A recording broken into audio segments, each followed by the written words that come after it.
Hi, welcome back guys. This is your friend, Iron Fiction, back with amazing fanfiction. This is the series of What If Deku Had Blood Healing Quirk. Please give this video a like and subscribe to the channel if you want more videos like this. Now let's get into the fanfic. Ever since Inko found out her son had an incredible quirk, she made him swear to not tell anyone. They had found on day after Izuku had fallen over. Inko thought that he probably would need stitches, but once she had got her stuff ready to go to the doctor, the cut was gone and Izuku was grinning. Inko was ecstatic that he had a quirk, but once she realized he had a healing quirk, her stomach dropped.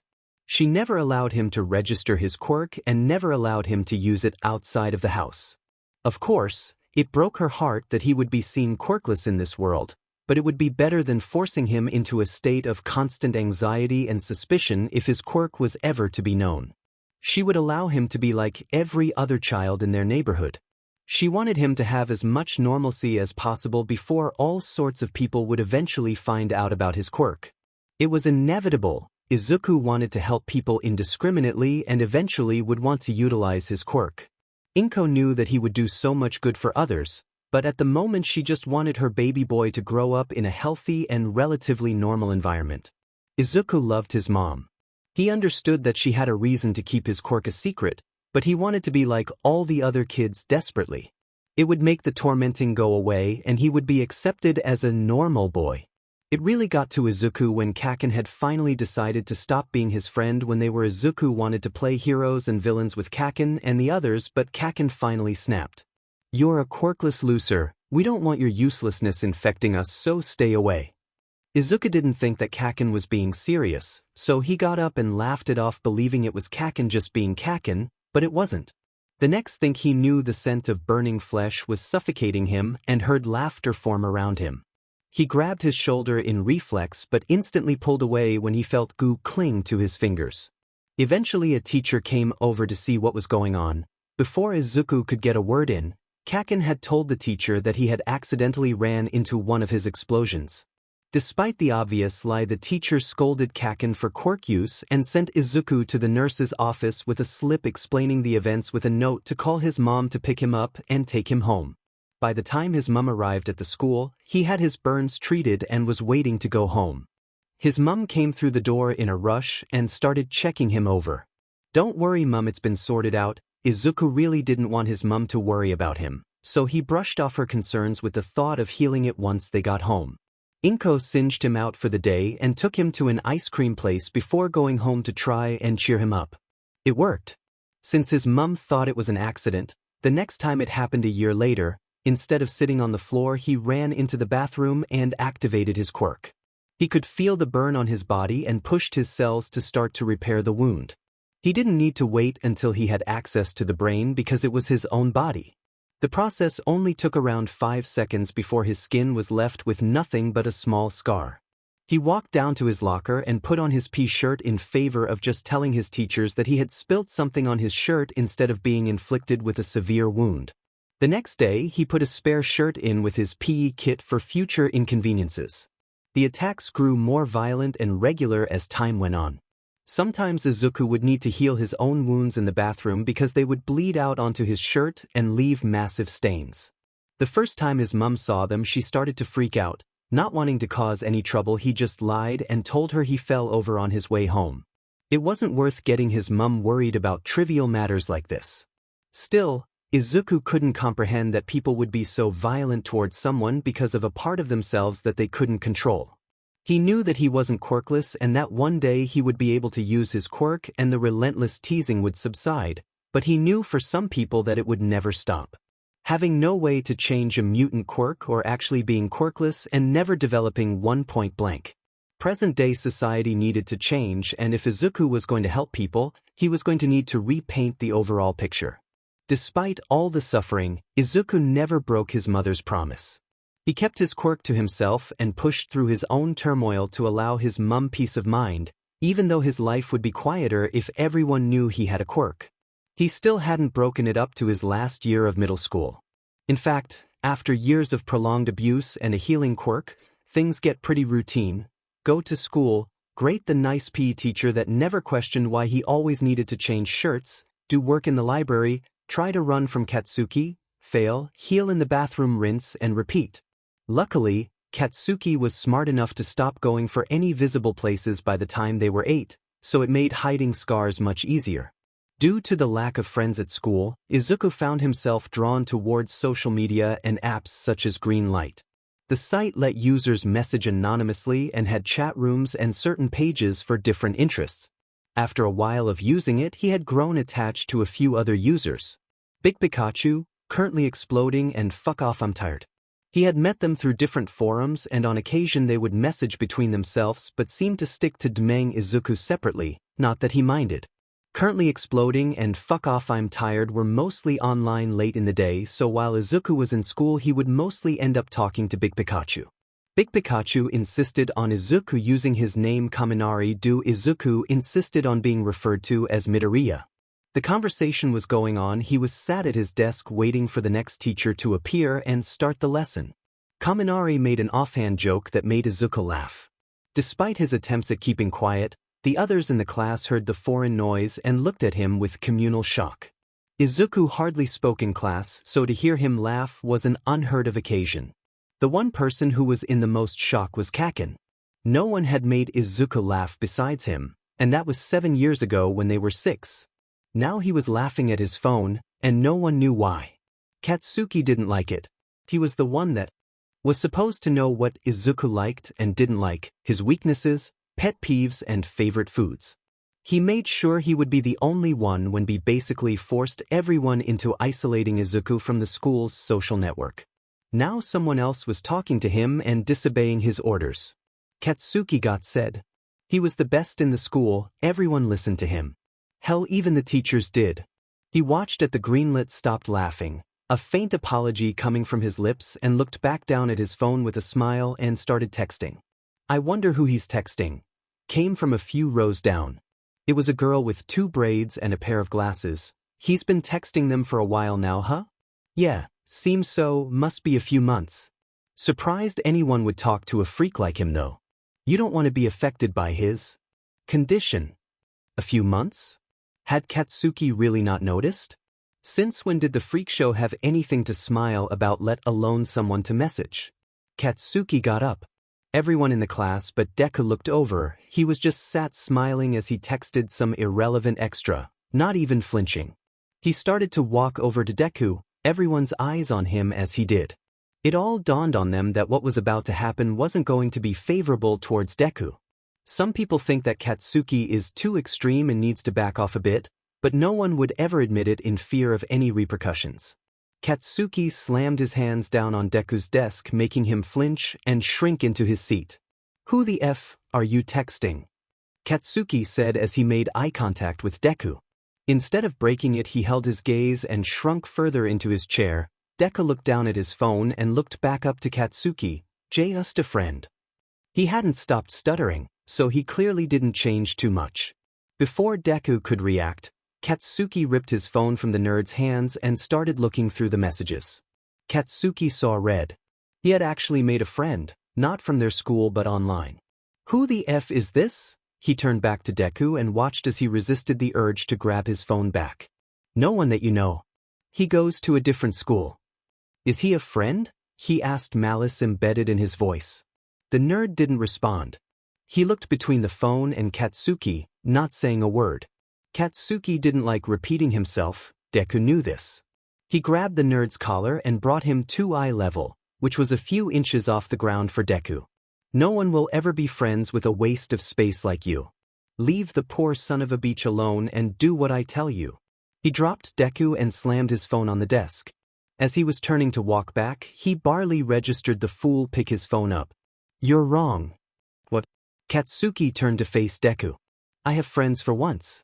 And if you're so pretentious as to believe that people don't care about me, then you need to get your head checked out, Katsuki, and stop living in whatever delusion you've created. Deku basically spat his name out of his mouth, as if it had personally offended him.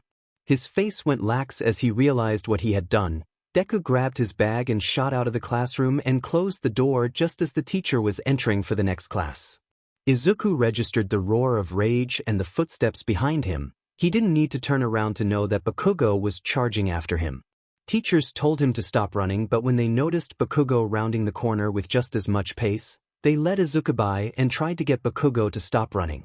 They were all futile attempts, but it was the first time that they were stopping Bakugo and not Izuku. Small wins. He shot out of the doors to the school and was almost at the gates when Bakugo got too close for comfort. He dropped to the ground in order to dodge the explosion aimed at the back of his head. Izuku let out a little yelp and scrambled to get up to carry on going towards the gates, but as he looked over his shoulder and saw that Bakugo was being restrained by the PE teacher. He was only 6 feet and aiming monstrous blasts in Izuku's general direction, however small enough as to not hurt his teacher. Just run, kid. I don't know what happened, but once he gets free, you better be far away. Izuku took that as his K to leave. He sprinted home and left no thought of stopping. Once he got home, he was met with his mother's concern. God, he had done so well at not disrupting the cycle the last few years, only to F it up because he couldn't keep his mouth shut. Hey Mum, he said with a hesitant smile, bracing himself for a hug. As if on K, his mother's arms wrapped round him and squeezed him tight. What are you doing home, sweetie? Did school get let out early? She looked him up and down for any visible injuries that might have appeared. Not really. He didn't want to tell his mum, but if Izuku didn't tell her, the school would, and he couldn't do that to her. I talked back to Baku Kaken and he didn't take it too well. I had to run away before anything could get out of control. He looked up at his mum expecting to see pity or sympathy, but all that was there was understanding and anger. I knew you and Bakugo had drifted apart, but I didn't think that it was this bad. I'll tell Dash. She was cut off by the phone ringing. They both knew it was the school. It was inevitable that his mum would be called in. Izuku just didn't know that it would be so soon. Yes. Speaking. Yeah, that sounds great. Thank you. Bye. Inko put down the phone and faced Izuku. They've just called me in. I don't want you to come just in case Bakugo is there, okay? Sounds good, Mum. I'll get started on dinner. Izuku took off his jacket and put on the apron in the kitchen. Thank you, Zuku. I'll be back by 6. Inko put her jacket on and opened the door to leave. Bye, Mum. Inko was walking under a bridge on her way to Aldra. She was oblivious to the sound of the drain opening. Oblivious to the villain getting out. Oblivious to it looming over her. A medium-sized meat sack to hide in. The villain quickly closed off her airways and held her arms still. Inko couldn't put up much of a fight, but she tried her demon well hardest. She thought of Zuku and how difficult it would be if he were alone in this world. Hisashi still sent child support, but Inko knew that would barely pay rent. She clawed at the goo, praying to whatever sick entity was watching over the situation.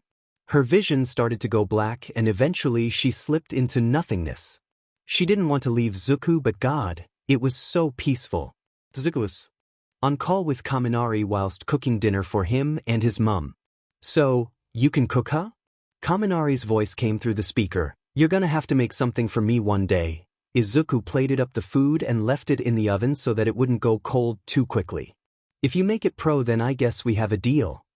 Izuku knew Kami had his heart set on being a pro, but the boy seemed to be skeptical of his own abilities. I'm only going to be able to go pro if you tutor me, Mito. I wouldn't be opposed to that. I can help you strategize your quirk with you if you want. That only if you want it. Obviously you don't have to say yes, I was just speaking without think dash. Of course, dude, that would be really helpful. Cool. Izuku went to go sit on the sofa while he waited for his mother to return home. It was almost 6, so he knew she would be back soon. Dude. Kaminari chimed up and caught Izuku's attention. There was a villain fight near your area, and looks like there was a casualty too. It might be on the news, let me check. Izuku grabbed the remote and changed over to the news channel. It was just like Kaminari said, someone had died while being held hostage by a villain. He wished his mum would hurry home, especially with the new murder being reported. Then the doorbell rang. Izuku didn't know why, but his blood ran cold. I've gotta go, Kami, I think my mum's back. Izuku picked up his phone. Cool, dude, I'll speak to you later. Yeah? Yeah. Izuku pressed end call and walked over to the door. His conscience told him to leave it and ignore it, but his body subconsciously opened the door. There were 2 officers standing in uniform. Is you dad home, kid? No, it's just me and my mum at the moment. Their faces dropped. One started looking around trying to avoid looking at Izuku while the other got down to his level and made eye contact. Your mother was caught up in a villain hostage situation. Izuku didn't need to hear the rest to know what happened, he saw the news. The next couple of hours were a blur. Izuku was taken down to the police station while things were being taken care of and looked over. His mom and dad never finalized the divorce contract and there were monthly payments coming through, so Izuku just said his dad was out of the country and sending them money from his job. The officers decided this was a decent answer and allowed Izuku to keep staying in his apartment. Inko's will stated that everything would go to Izuku and to not have a funeral. So, Izuku left the police station with enough savings to last him a while and an urn with his mother's ashes. Izuku didn't process he was home until he was sitting at the table with his mother's ashes placed in a cabinet to the left of the table. And then he broke. Years of built-up frustration and anguish rushed out of him. A gut-wrenching scream resonated through the apartment and past the walls. The neighbors would normally knock and complain about the noise, but they all knew of the situation and didn't have the heart to tell a grieving child to be quiet. Izuku didn't know how long he had been sobbing, but he decided it was worse being in the house than out on the streets at night. He put on a jumper, mask and his reed trainers and jumped out of his window and onto the fire escape. After a while of walking, Izuku found that the cold air was able to ground him and bring some sense of control over his emotions. As he was walking down a fairly busy street near the red light district when he heard some grunting in pain. Izuku stopped and stood at the end of the alley that the noises were coming from. As he walked down it, he saw a guy laying on the ground with a pool of blood starting to develop underneath him. Immediately Izuku rushed over and pulled the guy into recovery position in case he was going to vomit. He checked for a pulse. Thankfully the man was alive. So alive that he grunted and started to push Izuku away. "I'm fine, kid. I don't need your help." The man was dressed fully in black with a gray scarf wrapped around his neck. He had yellow goggles covering his eyes and a large gash in his abdomen.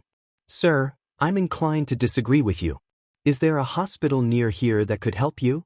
Izuku helped the man sit up and kept his hand on his back for support. "I don't do massive hospitals.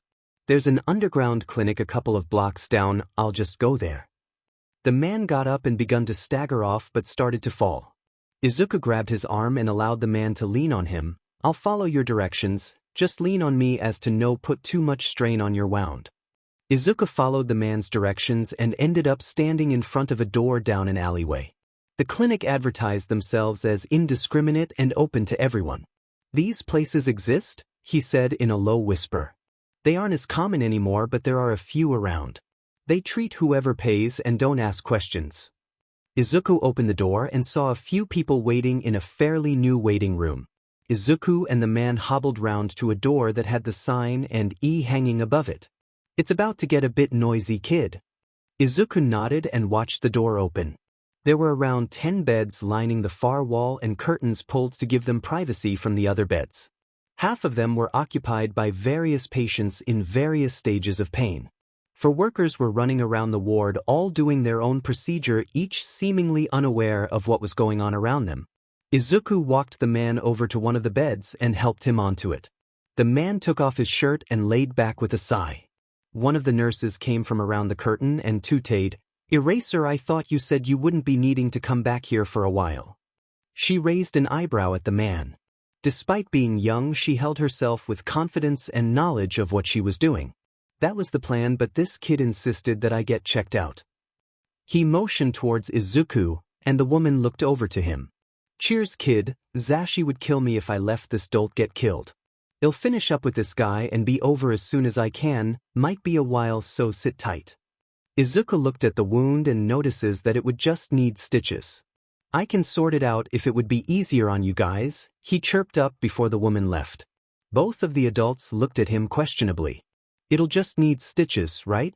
It won't be too difficult to sort out, so I should be able to do it." He started inspecting the wound and thought it would need cleaning before he would do anything. "What?" Izuku looked up and realized what he just said. "I am able to do basic tea things like stitches and stuff, I don't have to do it. I just thought it would lighten the load." He looked over to the woman, she seemed to be smiling. "If you could, kiddo. It would help us out a load," That's if Eraser is cool with it. They both looked over to the man. He sighed and nodded. Izuku got to work by taking his jumper off and pulling up the cart that was next to the bed. He sat down on a stool and grabbed some gloves out of the box. He was looking over the contents of the drawers as he was putting the gloves on. The stitching equipment was in the third drawer down. Izuku got out the necessary stuff and got to preparing the wound. Eraser ethied in air and looked down at the kid that was now cleaning out his cut with ease.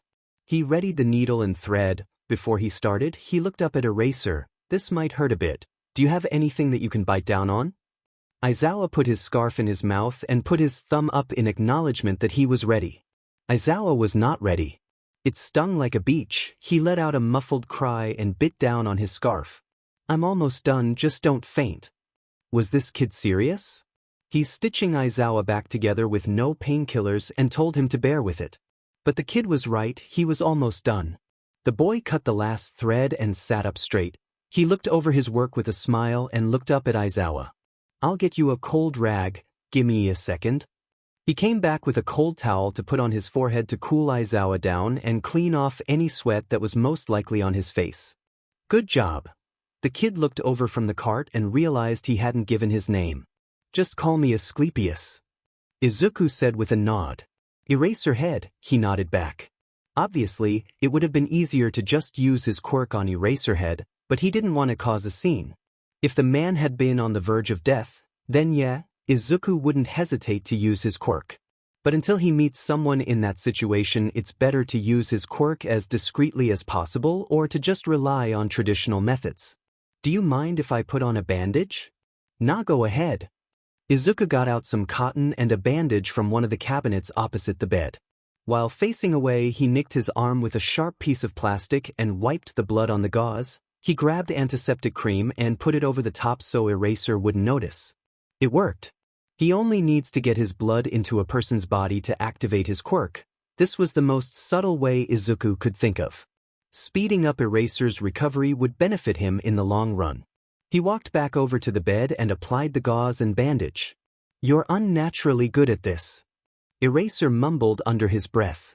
Izuku wasn't sure whether he was supposed to hear, but the man was looking at him for a reply, so he needed to think of a logical response. As if he was going to tell a pro that it was developed through years of practicing on himself in order to not worry his mum.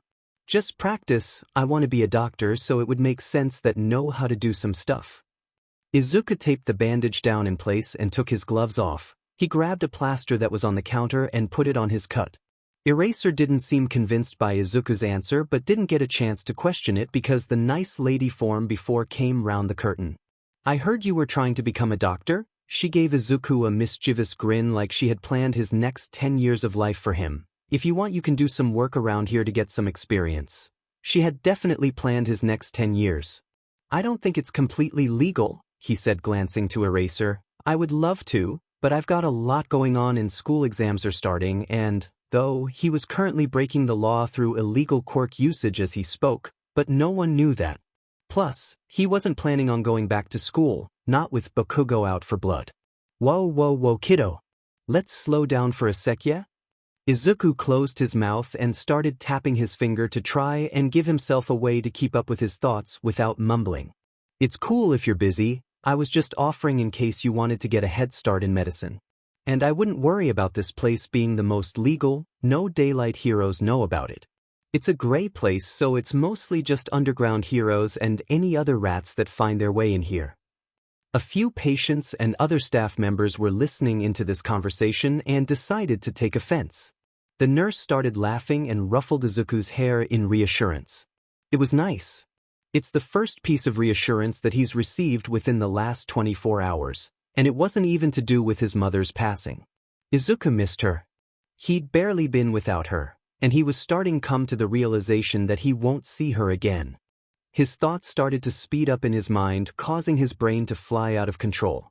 Apparently, his mental state was outwardly showing because he was being talked out of hyperventilation by Eraserhead. The man had guided Izuku to sit on the bed and began rubbing circles on his back.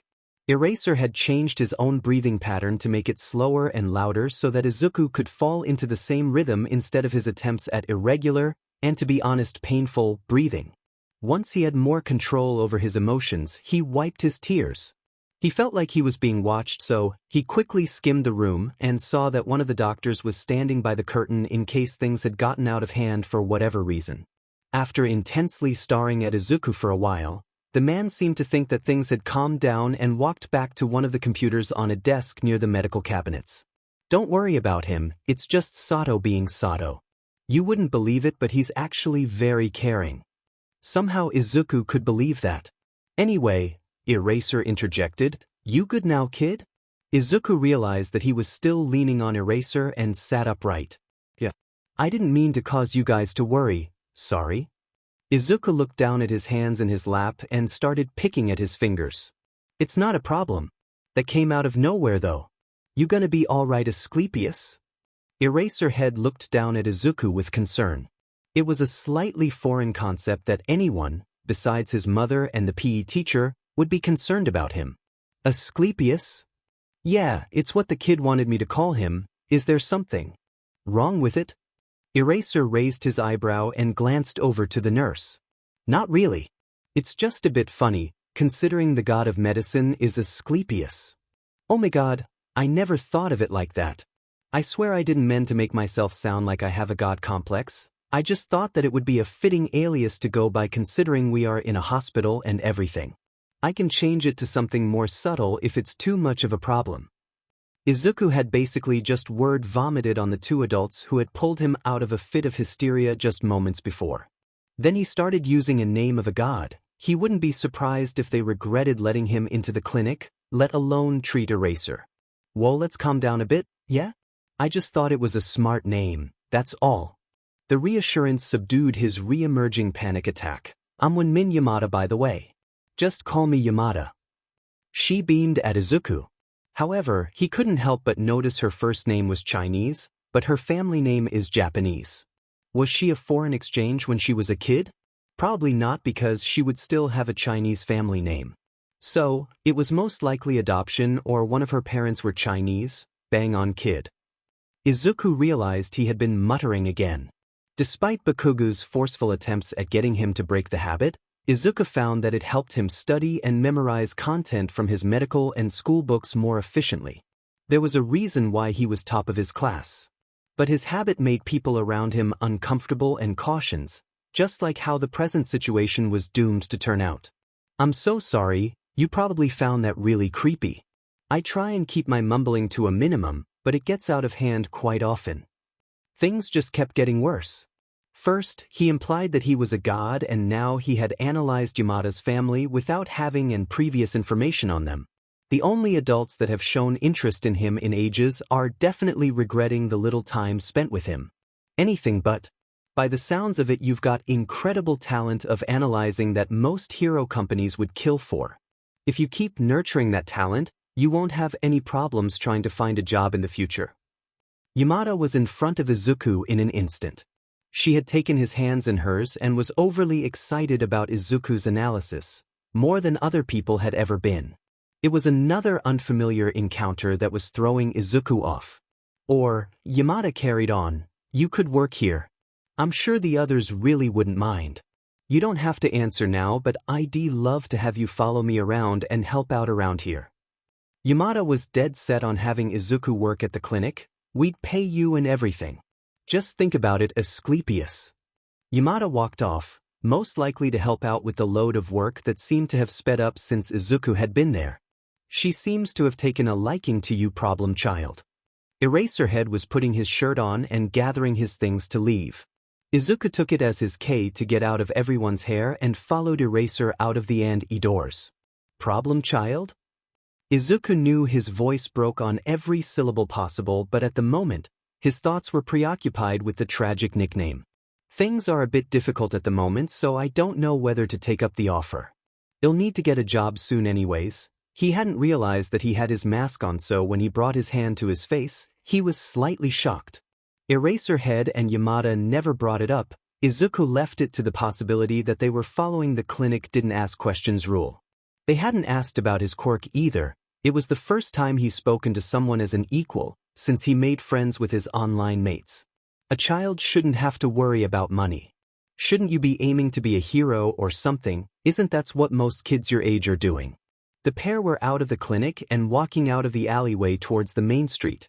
Not a chance. The answer seemed to confuse Eraser because the man was looking at Izuku like he had just grown 2 heads. However, that might not be an accurate saying this day and age. I've seen what hero culture and the implications that quirks have done to society. We base people's self-worth off of genetics. I don't want to partake in something so twisted, let alone fuel it. Izuku couldn't tell exactly, but when he looked up at Eraserhead, he thought he saw him grinning behind his scarf. But that could just be Izuku's sleep deprivation starting to pour through. You're not going to go villain on me, kid? Izuku didn't hesitate to inflict whiplash while shaking his head. Never. It's one of the stupidest ways of get things done. Izuku was throwing his hands around like it would make his opinions more valid.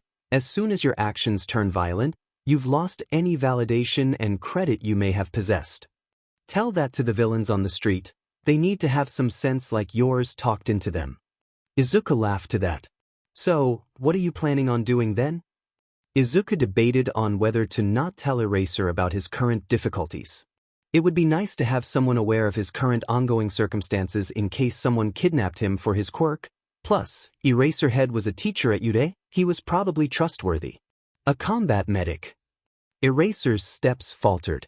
Izuku knew what he's just done. Telling Eraser he wanted to be a combat medic essentially told the man he had a healing quirk, mostly because only people with healing quirks could be combat medics. Other people who were on scene in a villain fight were just put into the first responders label. Saying you have a healing quirk in present-day society was basically putting a large target on your back that says, I'm worth killing for. There were only 2 other people in Japan that healing quirks, and they were always sought after.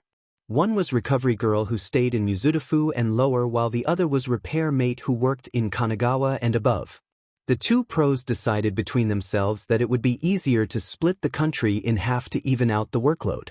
They were managing fine, but the population of Japan knew that recovery girl would retire soon, and the country were in dire need of healers.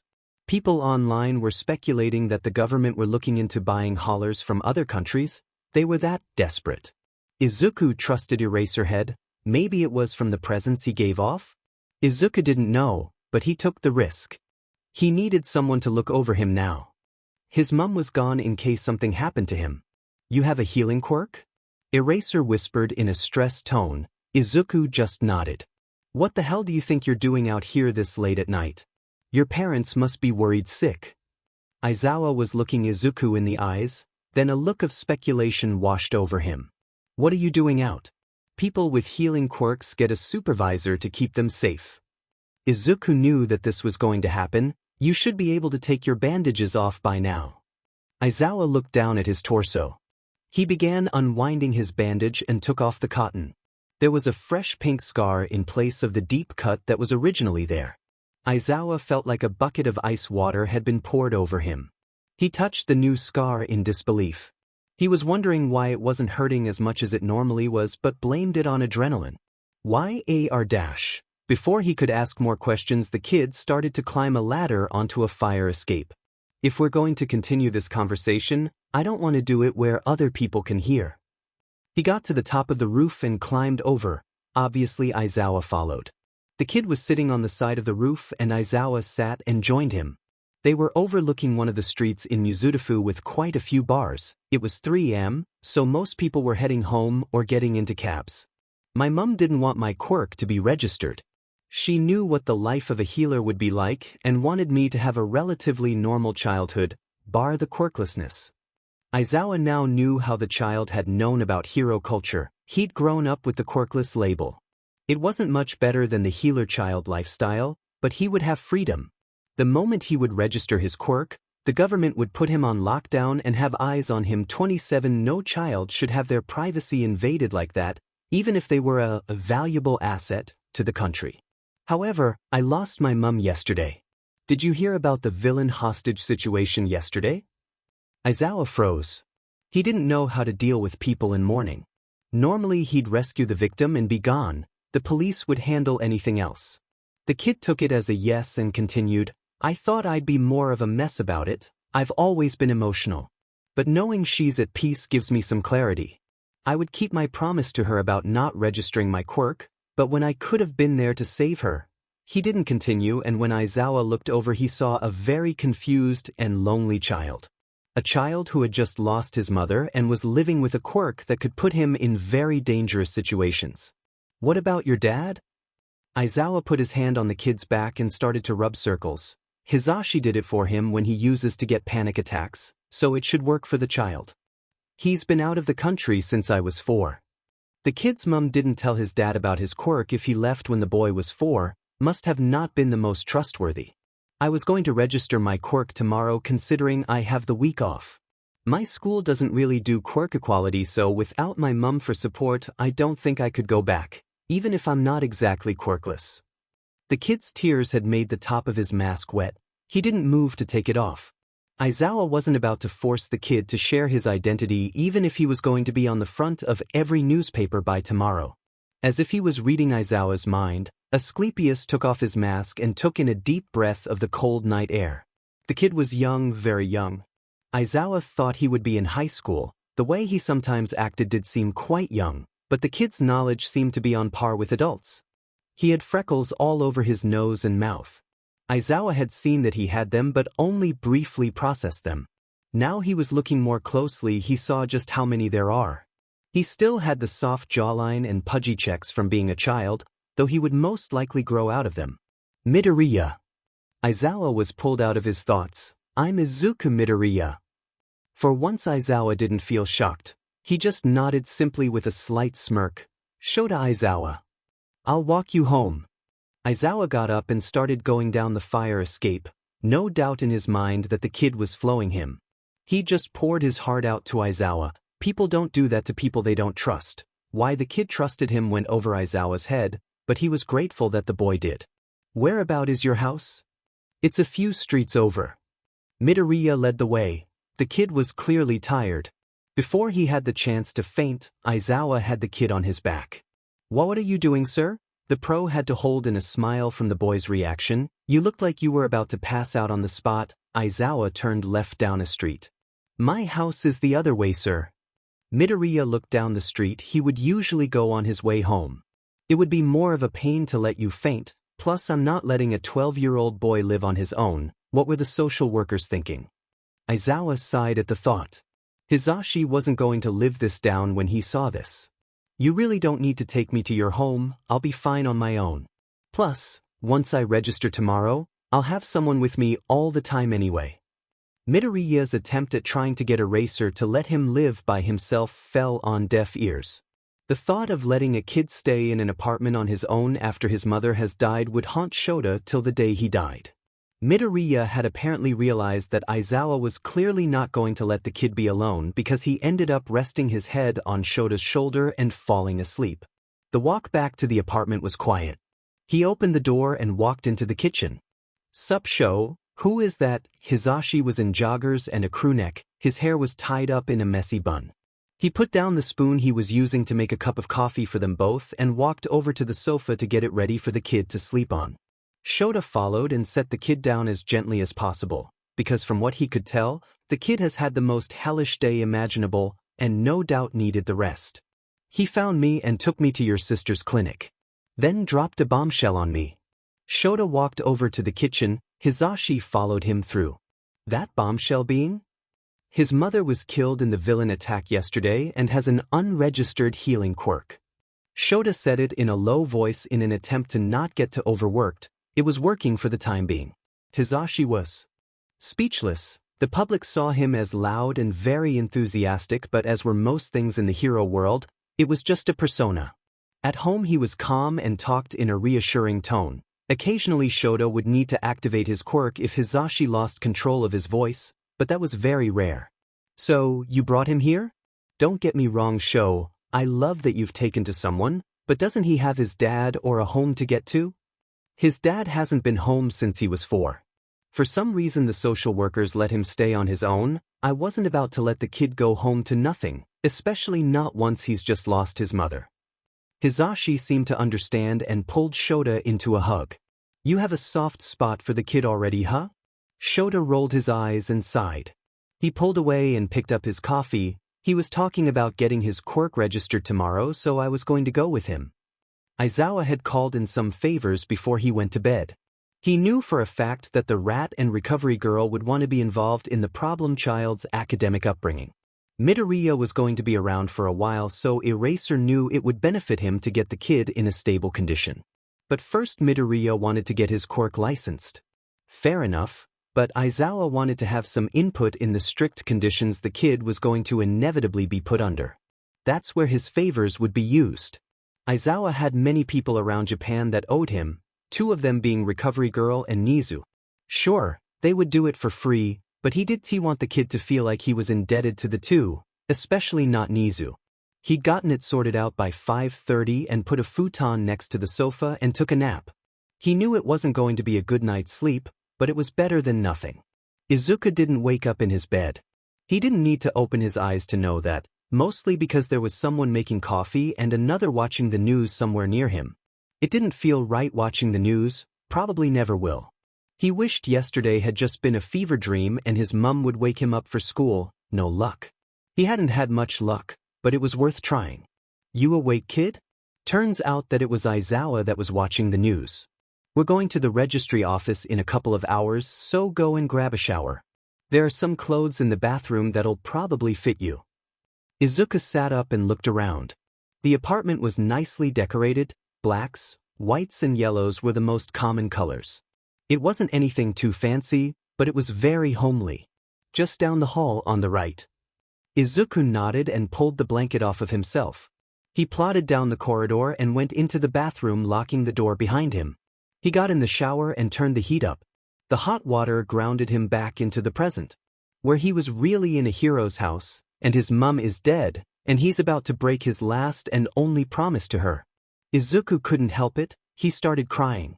His sobs were raw and painful. It's not like he didn't know grieving his mother's death wasn't going to be an easy process, but he didn't think it was going to be this suffocating.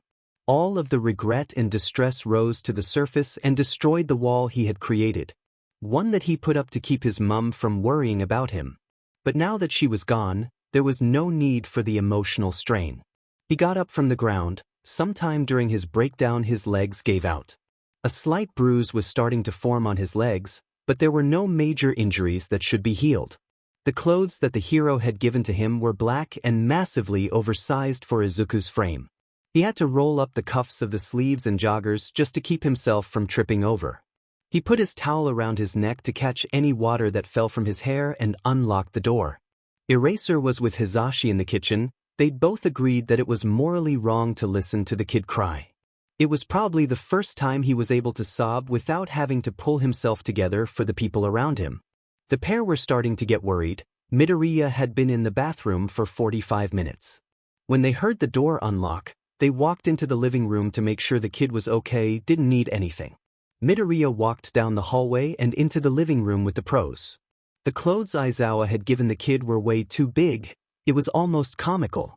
Even with the jumper and joggers being rolled up, the clothes still swamped him. The kid's hair had grown exponentially in size. Now it was freshly washed. It was like a massive fluffy moss ball had replaced his hair. The minimum this kid needed was a haircut. What Hizashi and Shota seemed to both notice but not comment on was the kid's red swollen eyes. It would have made it obvious that Midoriya had been crying if the pair hadn't have heard him earlier. Accompanying the irritation were a pair of heavy eye bags, despite the kid getting a solid 8 hours of sleep. Aizawa knew that the kid was going to need some time to get himself together. Somehow, he knew Hizashi and himself would be a part of it. "Thank you for the clothes." Midoriya had stopped mid-sentence and was looking at Hizashi with star-filled eyes. Well, as much as they could despite the evident eye bags and swelling. "Your present, Mike." Now the enthusiasm made sense. "That I am kid." Zashi seemed to be proud of the recognition. If the kid kept this up, he would end up getting adopted. "How? What? You?" Midoriya pointed at Hizashi, and "You?" then pointed at Aizawa. By the time they had gotten back to their apartment, Midoriya was out like a light and hadn't seen Hizashi. Much less that he was living with Aizawa. "Yeah, that's how most people react to us." The kid stood there blankly while processing the new and very unexpected information. You're married? To this guy? Aizawa rolled his eyes. Well, that was a little hurtful. Funny, but hurtful. If people found out, then it would be harder for Shota to get round unnoticed. It was just a safety precaution. We'd love to openly be together, but that'll have to wait till Shota retires. Hisashi just smiled. Enough about that, kid. I've made breakfast if you want some. Midoriya pulled himself out of his thoughts and followed Zashi into the kitchen for food. We'll leave in half an hour. Izuku was helping Yamada wash the dishes. The man had insisted on him using his real name, so Izuku insisted on helping with the washing up. We can stop by your house to grab some of your things on the way back if you want. Izuku looked over to Aizawa. The man was just leaning on the counter drinking his coffee as if he didn't just tell Izuku that he wouldn't be going home.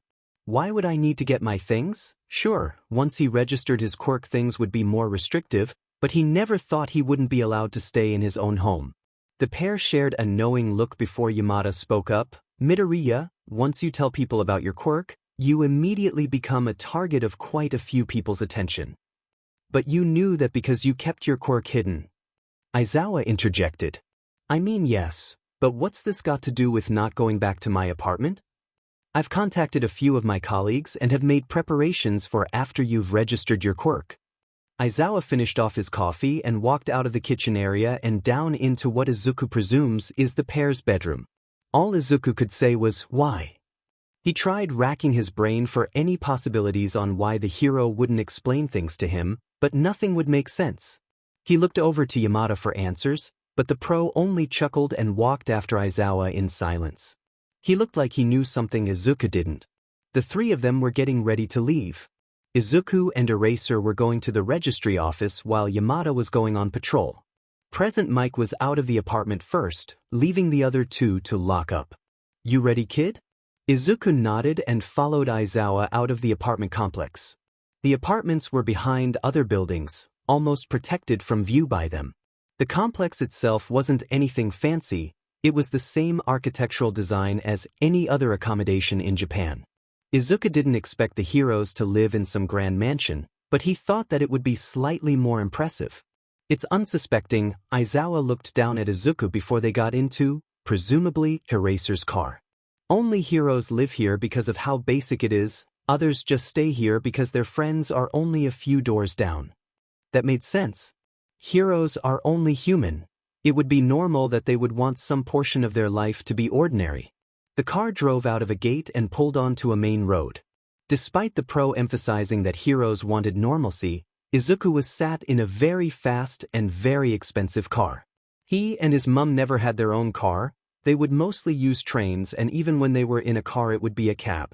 So, to be sat in a Mustang was a very surreal experience. He was starting to get used to not getting too overwhelmed by new pieces of what would normally be overwhelming information. Aizawa never bothered to slow down, despite being 20 over the limit.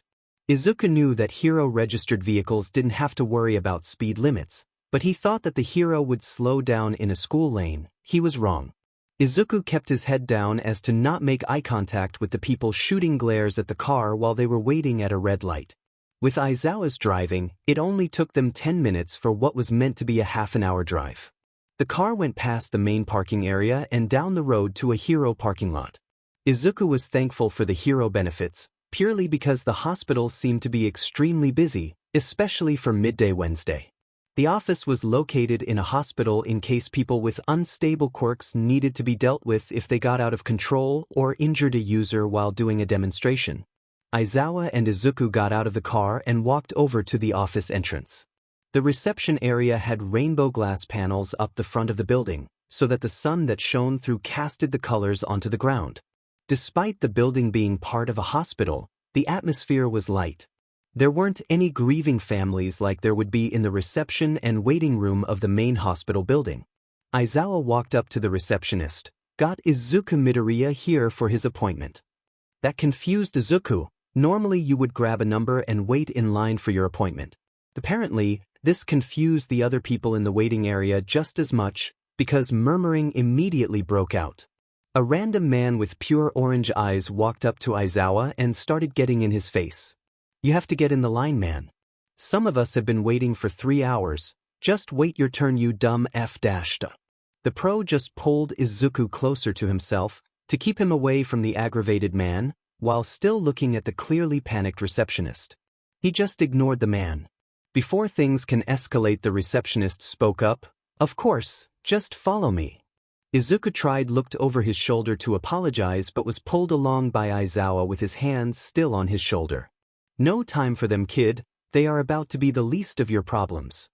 They followed the receptionist to the elevator, then down a hallway. They stopped in front of a door that had Chief Specialist on a plaque. How did Eraser have connections this important, and why use them on Izuku? The lady knocked on the door and a faint enter came through. Inside were 3 people that a normal registry would never need the appearance for.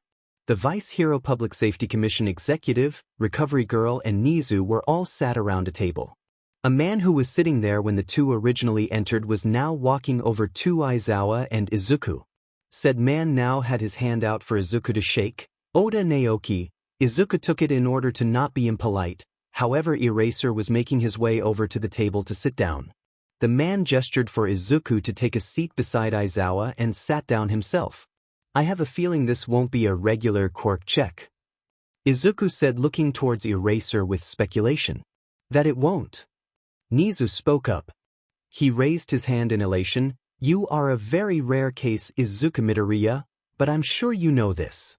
Izuku just nodded. But what does the principal of UA have to with this? Once again he found himself looking over to Aizawa for answers. Once again he got none. That's a valid point. This time the man in a suit sitting opposite from Erase spoke. I'm Niyasamu. The president would be here, but something came up, so she sent me. She sends her regards. But back to the topic at hand. As you know, healing quirks are very unique and scarce these days, so when I get a call from Principal Nizu that one of his and my employees had found a young boy just wandering the streets at night, with a healing quirk, you can imagine my surprise. Izuku felt slightly. Yeah, he knew going out at night was reckless, but at that point in time only he knew about his quirk. It wasn't that dangerous. No one knew about my quirk, only me. Isamu looked at Izuku for a few moments. Of course. He gave Izuku a smile. One that was meant to reassure him. It just made Izuku uncomfortable. Now that we know about you, other people will find out about you. Therefore, we need to take precautions to keep you from harm's way. This time it was Naoki speaking. Honestly, I don't know why Aizawa brought Recovery Girl or Nizu here, but we do need to get you into some sort of protective custody before we announce your quirk. He just said what now?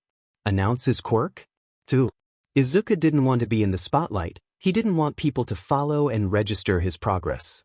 That's why him and his mother never registered it in the first place. Shady people would be following his every move. He doesn't want that constant paranoia that someone was watching and waiting to take him. Once again, he must have been outwardly showing his thoughts because Aizawa now stepped in. And why do we have to announce his quirk? It's the kid's choice on who he wants to tell. Plus, it's not like we do this for other children, it's just putting him in unnecessary danger. His voice had an accusatory tone to it. Because once Shizenji retires, the public are going to need to know that we aren't down a healer. Izuku knew that Recovery Girl was thinking about retiring, but he didn't know that it was going to be closer than he thought, let alone that they were now planning on him her replacement. Who said he was going to become a healer? If the kid wants to, then sure, go for it. But you can't force someone to use their quirk against their own will. Yeah, Eraser was said. He was now leaning forward, glaring at the 2 men opposite from him, trying to stare the 2 into SBMson. Well, does he? Now all 3 were looking at him. Aizawa already knew that he wanted to become a combat medic, so he sat back in his seat and closed his eyes. Well yeah, but I don't want my quirk to be announced to the public. Izuku was waving his hands in front of him. Nervous habits. He always did it when Bakugo was mad. I allowed him to gauge how impactful a punch would be depending on the distance, because it was inevitable that he would get hit. Surely it would make things harder on you guys to go through with all of the protection if people knew about me? Izuku was looking around the table. He noticed that Aizawa and Nizu were smirking.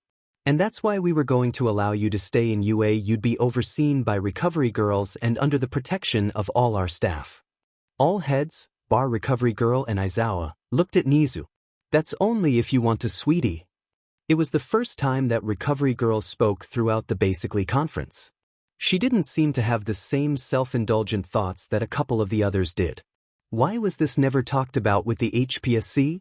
Because you would object before we could explain anything. Eraser sounded more bored than usual. If we let the kid stay at he has someone to teach him and plenty of heroes around in case something goes down. It makes more sense than locking him up in some building. We don't lock people up in buildings, Eraserhead.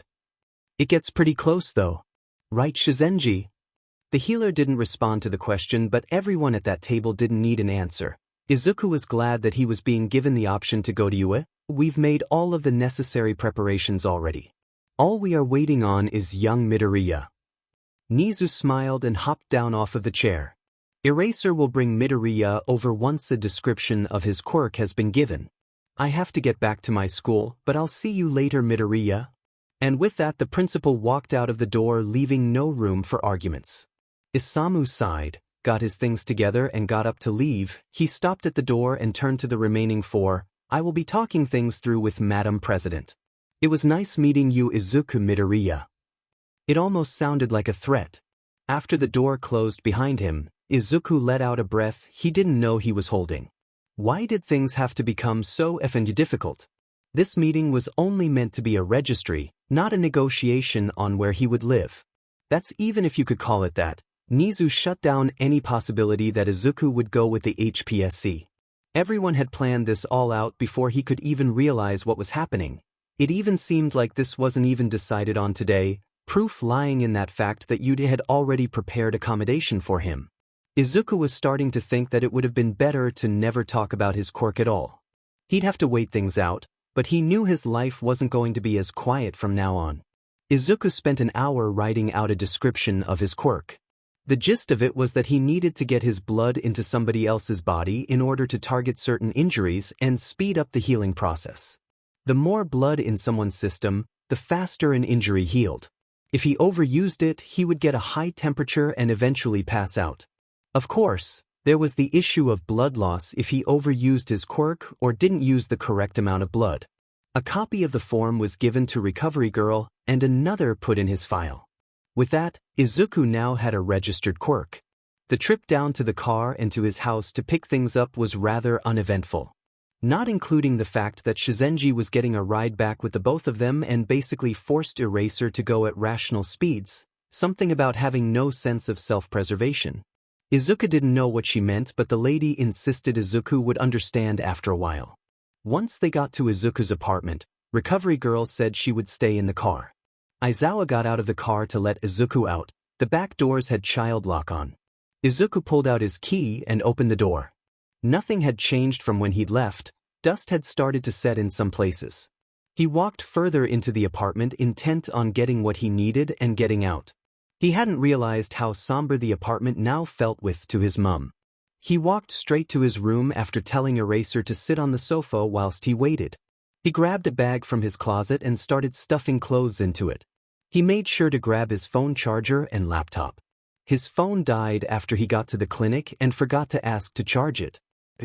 Opened his laptop and found it had been blown up by his mates, thinking he had died. The Shrimp Simps. Tuesday, 1943. You alive, Shrimp? Big Pikachu. You. Currently exploding. I answer him, starting to freak out a bit. He might be busy? Big Pikachu. Hope so. Just pray that the Baku bitch ain't gone too far. Big Pikachu. Baku bitch. Currently exploding. I'm sure he'll be fine though? Big Pikachu. Probably? Just don't be dead, IG? Wednesday, 13/22. Mossball. Oh, you were all worried about me? Currently exploding. You're alive. What? You bumbus. Why did it take you so long to respond? Big Pikachu. Thought you died. Mossball. I'm too stubborn to get killed. Oh. Got stuff to do, but I'll message you guys later. Currently exploding. Sounds good, but tell us before you go next time, please. Mossball. Will do, smiley face. Now that people weren't worried he had died, he got back to packing his bag. He grabbed toiletries and a blanket his mum had made him from when he was younger. His room wasn't covered in hero merch like when he was younger, so he didn't have much he would want to take with him. The only eye-catching thing in Izuku's room was that he had a bookshelf covering one of his walls. It was full of his analysis books and medical text. Despite not liking the ways heroes operated, he still loved quirk theory. When he wasn't watching medical dramas or at school, he would spend that time analyzing people's quirks. The quirk theory was what first led him down the hole of quirk discrimination. He had seen a video of how quirks had changed society and their perception of self-worth. He began to do his own research into it, and what he came across enraged him. As a 7-year-old, he couldn't understand why people should be judged by things they can't change. Even now at 14, couldn't understand it. He grabbed all 13 of his analysis books and put them into a box to be taken. He put them outside of his door with his bed and went into his mother's room. He didn't cave into the temptation to go onto the bed because he knew he wouldn't want to leave. Instead, he walked straight to her dressing table. He grabbed her favorite pair of earrings and ring, then he put them in his pocket of the joggers. It was painful just being in the house, so when he saw her urn on the table, he stilled. He walked over to it and put it near the things he was going to take with him. Izuku walked over to where Izawa was sitting on the sofa. The man looked up from his phone. "You ready, kid? Anything else that you want?" He was looking at the one duffel bag and box of books Izuku had now placed at the end of the couch. Izuku thought and grabbed one of the photos of him and his mum from the wall by the TV and put it on top of the box. Izuku looked around once more. "Yeah, I've got everything." Izawa nodded and grabbed his bag and the box with the photo on top. He left Izuku to take his mother and lock up. They got down to the car and Izawa put his things in the boot while Izuku climbed into one of the back seats. "You'll be able to come back at any time, dearie. I'm sure one of the teachers won't mind taking you." Shizenji smiled, then turned back to face the front. Izawa got into the car and started it. Izuku looked out of the window as they pulled away from the building to UA. Urare was massive. He had to take a while to take it in while the others got out of the car and Izawa let him out. They were in a parking lot to the side of the building, so they had to walk a bit to reach the entrance. Izawa left Izuku to carry his mother's urn again and led the way next to Recovery Girl into the school. There are a few dormitories next to the nurse's office for foreign students or ones that need to stay on campus for whatever reason. You'll be in one of those. They'll set the alarm in yours to contact me or Shizenji in case of an emergency. Izuku nodded while trying to memorize his way. Recovery Girl left and went into the nurse's office before they got to the dorm area. They eventually went down a hall full of doors and stopped at one with the number 5. Izawa opened the door with a key and walked in. There was a seating area immediately as you walked in. Behind that was a bed and set of drawers. Next to that was a bookshelf and desk. It was quite big for only one person. Lunch, dinner and breakfast are all in the cafeteria. I'll show you that later, but the times are on the bulletin board next to your door. Izawa set his things down near the on of the seats. Emergency button is over there, but I'll give you my number if you need anything. I'll show you around once you've settled in. Is an hour good? Izuku nodded and put his mother's urn on a coffee table. With that, Eraser put the key next to the urn and left Izuku to sort his stuff out. Izuku walked over to the bed and let his body drop onto it. He was tired. He set an alarm for an hour and fell asleep. Izuku was used to nightmares. Granted, they were never anything major, but he would always wake up slightly on edge. Normally they would be about school and all the bullying, but since his brain has been through a more intense trauma, it had decided to create a more intense reason to never want to fall asleep. Inko was being suffocated. She turned around to Izuku and held her hand out, begging him to savor her, not to just stand there and watch. Her eyes were jet black and oily tears were leaking down her face. Izuku rushed forward and started desperately clawing at the villain. Nothing he did helped. Eventually she couldn't carry on and her body went limp. The villain just disappears, and her body dropped to the floor. Her skull broke on impact. The sound of it breaking resonated through Izuku's own brain, making him want to curl. The oil substance started leaking from the wound as Izuku cradled her. He kept hold of her as he sobbed over her corpse. Suddenly her eyes opened and fixed onto his own. The body started wrenching and coughing for what seemed like forever before she finally spoke. You promised not to tell anyone, Zuku. She started to claw at his face before he finally woke up from his alarm. He shot upright and silenced his phone. His body was covered in a cold sweat and was still shaking. Izuku had never had major problems with nightmares, so whatever that was had petrified him. He got up and went into the bathroom next to his desk. He splashed water over his face and changed out of his clothes, putting the dirty ones in a laundry basket that was already in the room. He had just put on a pair of shorts and a shirt that said, "Pants," on before a knock came from his door. He walked over and opened it to find Eraser waiting. "You ready to go?" Izuku had kind of forgotten about the tour. "Yeah, let me go put some shoes on." After locking his door, he followed Eraser out of the hallway. He was shown around the bottom floor first. It consisted of the first-year workshops, laundry rooms, and an assembly hall. Next was the second floor that had the cafeteria, second-year workshops, and the teacher's lounge. The next few floors were the third-year workshops and classrooms for the courses that didn't need specialized work environments. Izuku stayed on the fourth floor, which had the nurse's office, dorms, and a few first-year classrooms. There were also teachers' rooms in the next corridor down. Aizawa said that he comes and goes, but when he does stay, him and Hisashi stay in room outside where the training grounds, gyms, and other stuff like that. There was also a garden area around the main building. Aizawa finished the tour on the first floor, which allowed Izuku to explore outside. "You know how to get back to your dorm, right?" "Yep. I have a classes PRDS 1, 4, 5, 6 every day. If you can't find me or something, go to the teacher's lounge. There's normally someone in there."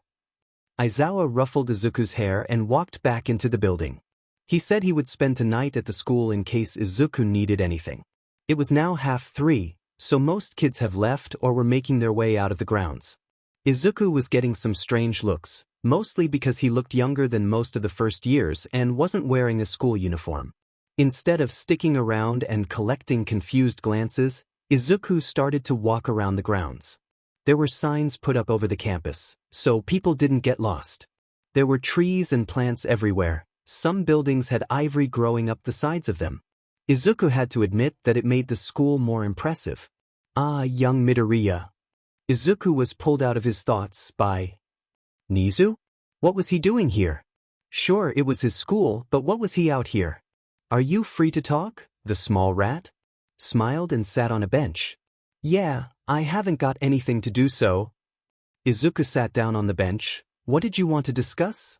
"It was about your academics." Sheet. Izuku thought that he had gotten out of doing them. He had learnt the year's material already, so going over it again didn't really appeal to him. "I was thinking about getting you to understudy with Recovery Girl. If I'm correct, you don't need to learn any new material for this year. It would be a waste to get you to go over things you know, so I'll arrange you to take your finals at some point in the month." This was not where he thought the conversation was going. "That would be great. I was hoping that I would be able to ask about doing my finals early, so this plans out." "Terrific." Nizu clapped his paws together.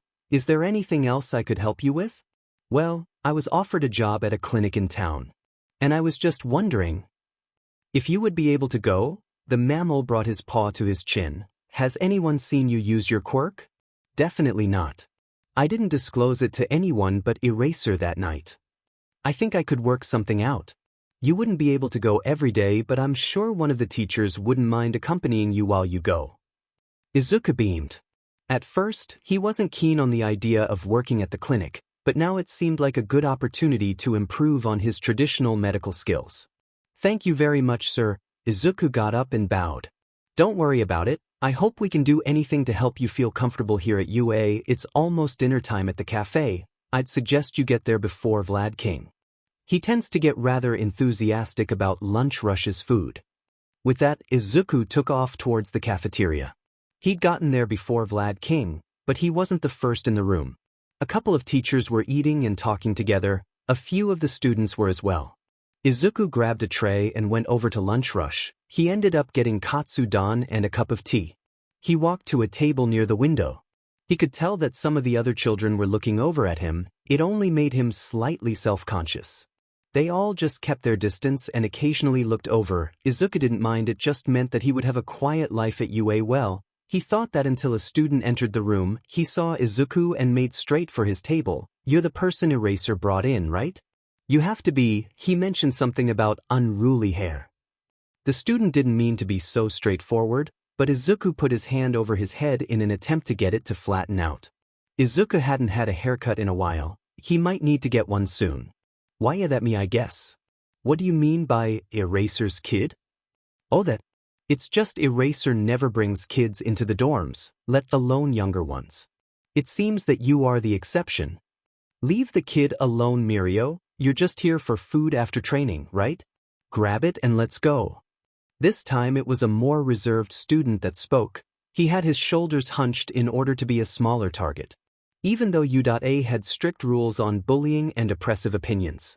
Sorry about him, we were told that Eraser had taken interest in someone, so it spread around the school quite fast. The boy had become rather quiet towards the end of his sentence. Izuku was only just able to hear it. No kidding, people tomorrow will want to know all about you. Like, why do you have so many scars? What's your quirk? How do you keep your hair so fluffy? Is it to do with your quirk? Izuku was starting to get slightly overwhelmed. Was this how people felt when he would mutter? Were they just trying to use him? That's the only reason people would talk to him in the first place. They would ask for his notes, and if Izuku refused, well, they would get them in the end. Izuku started to record the lectures and just write the notes when he got home. Obviously, people didn't like this, so it just made the pestering worse. The teachers thought that he wasn't paying attention but immediately stopped commenting on it when he still scored top of the class. For all Izuku knew, people already found out that he was interning under Recovery Girl. He didn't know who Nizu told, and the news of him staying here had already spread. So, Izuku felt justified in not wanting to answer the random girl's questions. Let's back off of him, guys, he seems pretty overwhelmed. I know I wouldn't like it if random people started harassing me. It is not harassment. The girl sounded pretty sure of herself, despite Izuku leaning away from the noisy trio. Look, if you want me to heal you, I don't think I'm allowed to yet. Just go to Recovery Girl if you need anything. Apparently, this was not what the students were after, because now they were all staring at him. He had also been talking quite loud because now the whole cafeteria was looking at him. All of the students were looking at him with complete astonishment. Most had stopped what they were doing. Some of the teachers had their head in their hands while others were quickly getting up to try and explain the now very complicated situation. Oops. So, you guys didn't know? No, they did not, young Midoriya. Nizu was sat on the blonde boy's shoulder. Izuku didn't notice when he got there, but the boy wasn't surprised. He had the principal just casually resting on his shoulder like it was the most normal thing in the world. I was going to inform the school about your presence tomorrow, but it appears that things have gotten out of my control. Oh well. Nizu was now getting down from the tall boy and standing on a chair getting ready to address the students who have been left with no explanation. I'm sure you all hear just now that Izuku has a healing quirk. What he said was correct and will be interning with Recovery Girl for his last year of junior high. Nizu said it all so calmly, so naturally that the other kids went back to what they were doing, not questioning Nizu at all. While the rowdy trio were occupied talking to Principal, Izuku took this as his chance to get away from an awkward conversation. He had managed to put his tray in the dirty pile and was on his way out when someone grabbed his arm. So close to getting away. Izuku turned to look at the culprit. He was now officially at breaking point. He just wanted to go back to his room, but it seems like everyone's trying their best to not let that happen. May I help you? Izuku fixed eye contact with the boy who had grabbed him, letting his irritation show. I was wondering if you could heal a cut for me? I got it during training after class and haven't been able to see Recover Girl about it yet. What was he bothering Izuku for? Just go to Recovery Girl then? He pulled his arm out of the boy's grip. I can't, she's closed for the day. It's not that difficult, right? Just use your quirk. He spoke like Izuku owed him something. It hasn't been less than 5 minutes since he's told these people about his role at UA, and they were already demanding things from him. I'm not allowed to. Izuku basically snarled at the boy. Even if I could, I don't think I want to waste my quirk on someone so narcissistic. Izuku knew that the teachers were keeping an eye on him in case things escalated, They also knew that Izuku had to set his boundaries with the students. They didn't bother to interrupt what was happening. Now, if you'll excuse me. I've had an extremely long day and just want to be alone. It couldn't have been that bad. I've been training to protect people like you in the future all day. Try me. What the F dash? Was this dude trying to have a competition of who's had the worst day? Izuku was willing to play along if it meant people would just leave him alone. My mother died yesterday, and if that doesn't immediately cap whatever bullshit has happened to you, I have more if you need any more convincing. Should I carry on? That isn't even the beginning. The boy just shook his head. He clearly had no response to what was just said. But next time you think about being in butthole to someone, think if what you're going to say will put you in good light, Mr. Future Hero. With that, Izuku walked out of the cafeteria with a new intimidating aura to him and headed straight to his room. Aizawa had been having a peaceful dinner with Hisashi and a few of the other teachers before things kicked off. First, something went down with the 3 promising students in second year, then Izuku accidentally told people his new position with Recovery Girl. And now? Someone was demanding him to use his quirk. Izuku had managed to get the kid to lay off and leave before Aizawa jumped in. You. The moron knew Aizawa was addressing him, so he immediately turned his attention to where him and a few of the other teachers were eating. What do you think you were doing? The student shuffled under Aizawa's glare. I was asking him to heal me. It's nothing to get worked up about, sir. Aizawa couldn't believe how dense someone can be.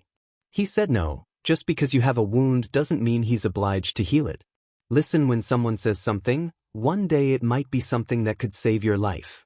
Go. As the boy grabbed his empty tray to leave, Aizawa let out a sigh. You really have taken interest in the kid, huh? Vlad King had only paused to speak before shoveling more food into his mouth. Aizawa didn't respond and opted to eating his own flood. The rest of the teachers laughed at his evasion of the question. Izuku was tired, exhausted in fact. His brain was begging him to go to sleep. However, he refused to even think about closing his eyes after the horror of a dream he had earlier that day. If events like those were going to become a constant in Izuku's life, so would insomnia. And with that, he had decided to not go to sleep that night. All-nighters weren't a foreign concept to Izuku, as he had spent many nights studying or rewriting his notes into a new notebook because the one he was using ended up in ruins.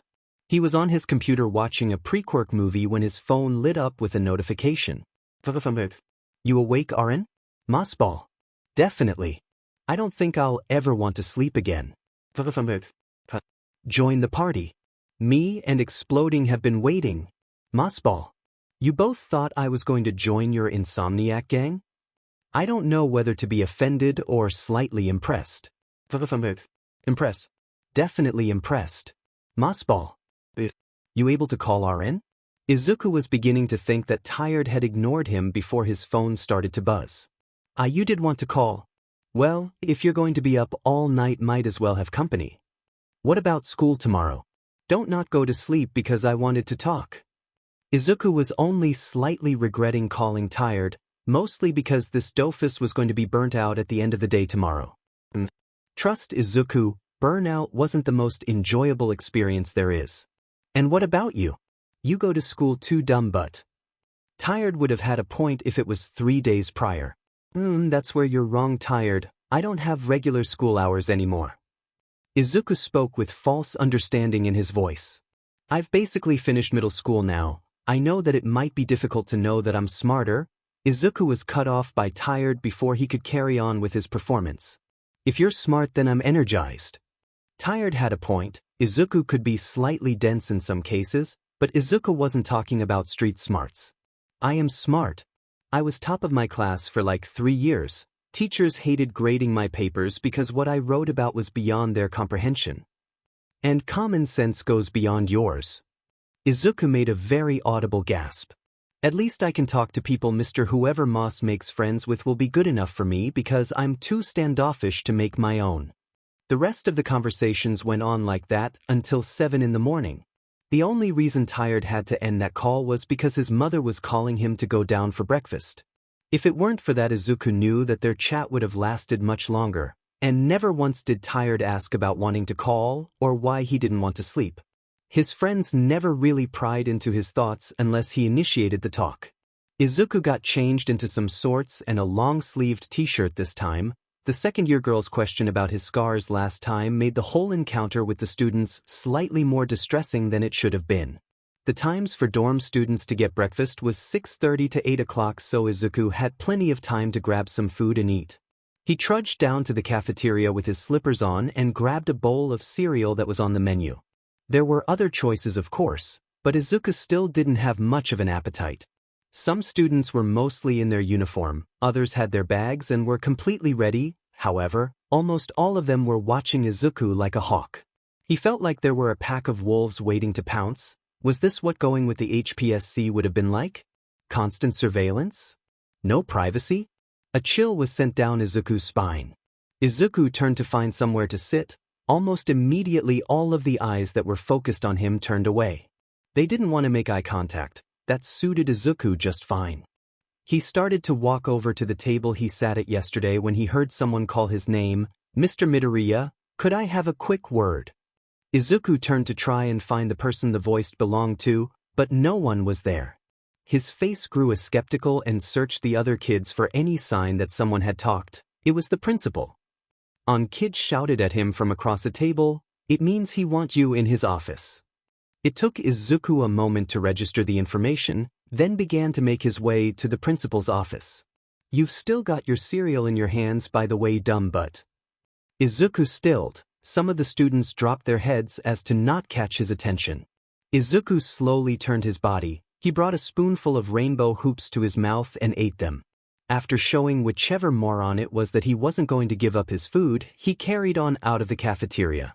People began murmuring when they thought he was out of earshot. Izuku wasn't about to be pushed around at his new guardhouse. He had no reason to lay low anymore, and definitely had no intention of doing so either. The walk to the principal's office wasn't anything spectacular. The only unusual encounters were the students arriving at school. Izuku couldn't doubt them. If a random child was just walking around his school with a bowl of cereal, he would be confused. But he chose to ignore them and continued on his route to the office. Before he could knock on the door, it swung open, revealing the chimera. "Ah, Midoriya, please take a seat." The rat gestured to one of the seats in front of him. Izuku obliged and pushed a spoonful of cereal into his mouth. "I was hoping we could talk over the arrangements for the rest of the year properly."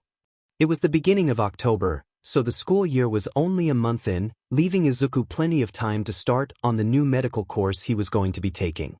"I have already thought this process through, so I was hoping I could run the timetable by you and refine things that might need changing after." Izuku simply nodded and took another spoonful of cereal. "Splendid. I thought I could give you a week's preparation for your finals. After that you would start your work with Recovery Girl. You would have a slightly different hour to the rest of the students at the school. I was thinking you would help Recovery Girl after lunch, that way." Nothing came up that Izuku could oppose. It was clear that Nizu had thoroughly thought this out.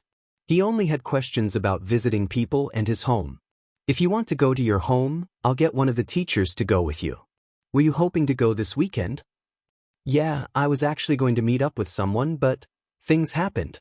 The next best thing was inviting them round, but I don't want to scare them away with the whole." Izuku gestured to his surroundings with his arms. Nizu only nodded and began typing away at his computer. "There will be someone waiting for you at the gates at 10 a.m. on Sunday." "Thank you, Nizu. This is much appreciated." "No worries, Midoriya." Nizu paused and watched as Izuku got up to leave. It was only when he had opened the door that the chimera started again. "I'm sorry that this is all that we can offer you, Midoriya. A child shouldn't have to be so restricted." Izuku didn't turn around to face the principal. He knew that there would be a layer of sympathy on the animal's face. "I chose to register my quirk. And it's not like my old school experience was going great anyway. The only thing I really do miss is my mum." Izuku left and closed the door before anything more could be said. He knew that if the conversation carried on, he would end up having another meltdown. The meeting had been around an hour and a half, so everyone had started classes. The corridors were empty again, and Izuku found himself with nothing better to do than watch the teachers teach. His lessons with Recovery Girl started 2 days after his finals in a week. He was told that his papers needed to be marked before he could start anything new. Izuku had always wondered what type of lessons heroes in training would get. He took off towards the heroics classes. Some of the classes Izuku wondered by had called him in. The teachers wanted him to give the students a proper introduction to get him more familiar with the student body. But what the teachers failed to notice was the rumors going round of Izuku already. Most of them were variations of his encounter with the conceited guy from the night before, but blown completely out of proportion. Izuku didn't mind since it portrayed his morals and boundaries, but some of them were utterly ridiculous. He had overheard one on his was to Nizu's office of him being a highly trained transfer from Russia and had no regrets when, and Izuku quotes, mercilessly slaughtering people with such grace it almost seemed like a dance. The girl that said if swooned after as if he were a character from a book. He highly doubted that the girl knew that the Russian assassin was behind her when she said that. Once Izuku got to 3's classroom, he stopped at the open window and leant on the frame.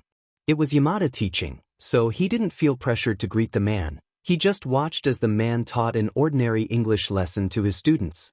He didn't even turn from the board when he finally acknowledged Izuku. You could come in Midoriya. There is a spare seat at the back if you want to stay for the rest of the lesson. Now the class was looking at Izuku. Some had known he had arrived and didn't see Yamada react, so carried on, but some were looking at him like an animal in a zoo. Izuku nodded and walked to the open chair by the door. He already knew what Yamada was teaching but didn't want to be rude and refuse after what he and Aizawa had done for Izuku. After he sat down in the chai, his eyelids began to close. Izuku tried to keep himself awake, but his body wasn't complying. He'd only had around 9 hours of sleep the last 3 days and knew he would pass out soon. He was just hoping it would be in his room, away from people. Images of his mother's death began playing in front of him, like last time he tried to help her out, but he was left powerless as the life drained from her eyes. Instead of the villain leaving like last time, it turned to face Izuku. He was sitting on the ground with his mother's dead body in his arms. The villain jumped to attack Izuku, but a set of bars came down around him. One had landed on his leg, evidently leaving it mangled with bones sticking out from the wound. Blood seeped out of the new holes that he'd been torn open by the ragged bones protruding. He felt his head go light instantly, knowing that it was because of the blood loss. His quirk wasn't responding to him, so all he did was lay screaming in agony while gripping what was left of his limb. Izuku woke up after eventually fainting from the pain and loss of blood. Once again, he could feel his clothes stick to him from his sweat. He'd need to grab a shower once he got back to his dorm. But that came after trying to get away from whoever had seen him while he slept. No doubt that he was moving and struggling whilst being forced into his subconsciousness. Unluckily for him, he was in his room, meaning that somebody had moved him from the class Yamada was teaching. He was beginning to struggle against whatever was holding him down. Aizawa had been called by Zashi to get Izuku from his class. The kid had appeared halfway through him teaching and ended up falling asleep at one of the desks. Aizawa didn't have a class to babysit, so went and got the kid. Despite his attempts at waking the kid up, he wouldn't budge. Some of the students in the class found the situation before them rather funny. None of them had ever heard Aizawa speak so softly to someone. So, when he got down to the boy's level and began trying to calmly wake him up, snickers ran through the class. Aizawa knew his reputation would take a slight hit.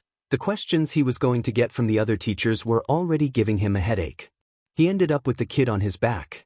The kid wasn't too heavy, so the walk to his room was rather easy. That was until he started to move. At first it was just nudging and moving his arms, but then it grew more intense. His grip around Aizawa tightened and he felt part of his shirt dampen. The kid was clearly having a nightmare. It didn't seem like a pleasant one from the way the tears were starting to increase.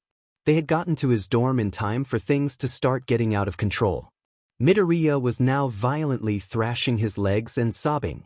Aizawa placed him on his bed and grabbed his arms with his capture weapon to prevent the kid from hurting himself. There would be times when he thought Midoriya was done, but once he let go with his scarf, the child would start screaming and begin thrashing. This went on for 20 minutes before Midoriya began to wake up. Before the kid had a chance to begin panicking, Aizawa spoke up. "Calm down, it's only me, problem child." Izuku didn't have total control over his body just yet and ended up responding with, "Zawa? It would only be once the pro left that Izuku would have a sight meltdown over the accidental nickname. You fell asleep in Yamada's class, and I was asked to grab you. That made sense. It lined up with what Izuku could remember before he basically passed out. Makes sense. Thanks. This was one of the most awkward situations Izuku had been in. He didn't have any social skills to rely on to try and salvage the stiff convocation. It seemed that Aizawa didn't have any either. He just looked at Izuku as if he wanted to ask about whatever had just happened but didn't know how to bring up the sensitive topic. So, he nodded his head and walked out. Izuku was wishing he would ask, secretly. Then he wouldn't have to be alone with his thoughts anymore. He shook himself out of his spiraling thoughts and went to have a shower again. However, hurricanes don't dissipate so easily. Just as Nizu promised, there was a car by the gate waiting to take him back to his house. Him and Kaminari agreed that he would come round at 12. It gave Izuku time to clean the house before he came over. Izuku got into the black Jeep. Why were there so many nice cars? The windows were tinted for privacy due to it being a school car. In the front was a young lady Izuku knew was 13. He'd seen her around the school and in the cafeteria a few times without her helmet on. You ready to go? Yep. Izuku nodded and plugged in his seatbelt. You know about the arrangements? Izuku was briefed on them yesterday. 13. Would be in the apartment with him. He wouldn't be allowed to leave without her following and informing the heroes around his apartment that he was moving. Another car was parked behind theirs with a few heroes who were going to patrol the apartment. Izuku thought that it was all unnecessary. Barely anyone knew about his quirk. He even had a GPS installed in his shoe. I wasn't allowed to forget them. Izuku laughed his animosity of the subject off. With that, the two cars pulled out of the gates and started towards the rougher part of Musutafu. The journey wasn't anything special. No hero fights were going on, so there was hardly any traffic. Izuku waited for his door to open, child lock, and got out. He scanned his key card to open the door to his building and walked to his apartment. He opened the door and allowed 13 into his home.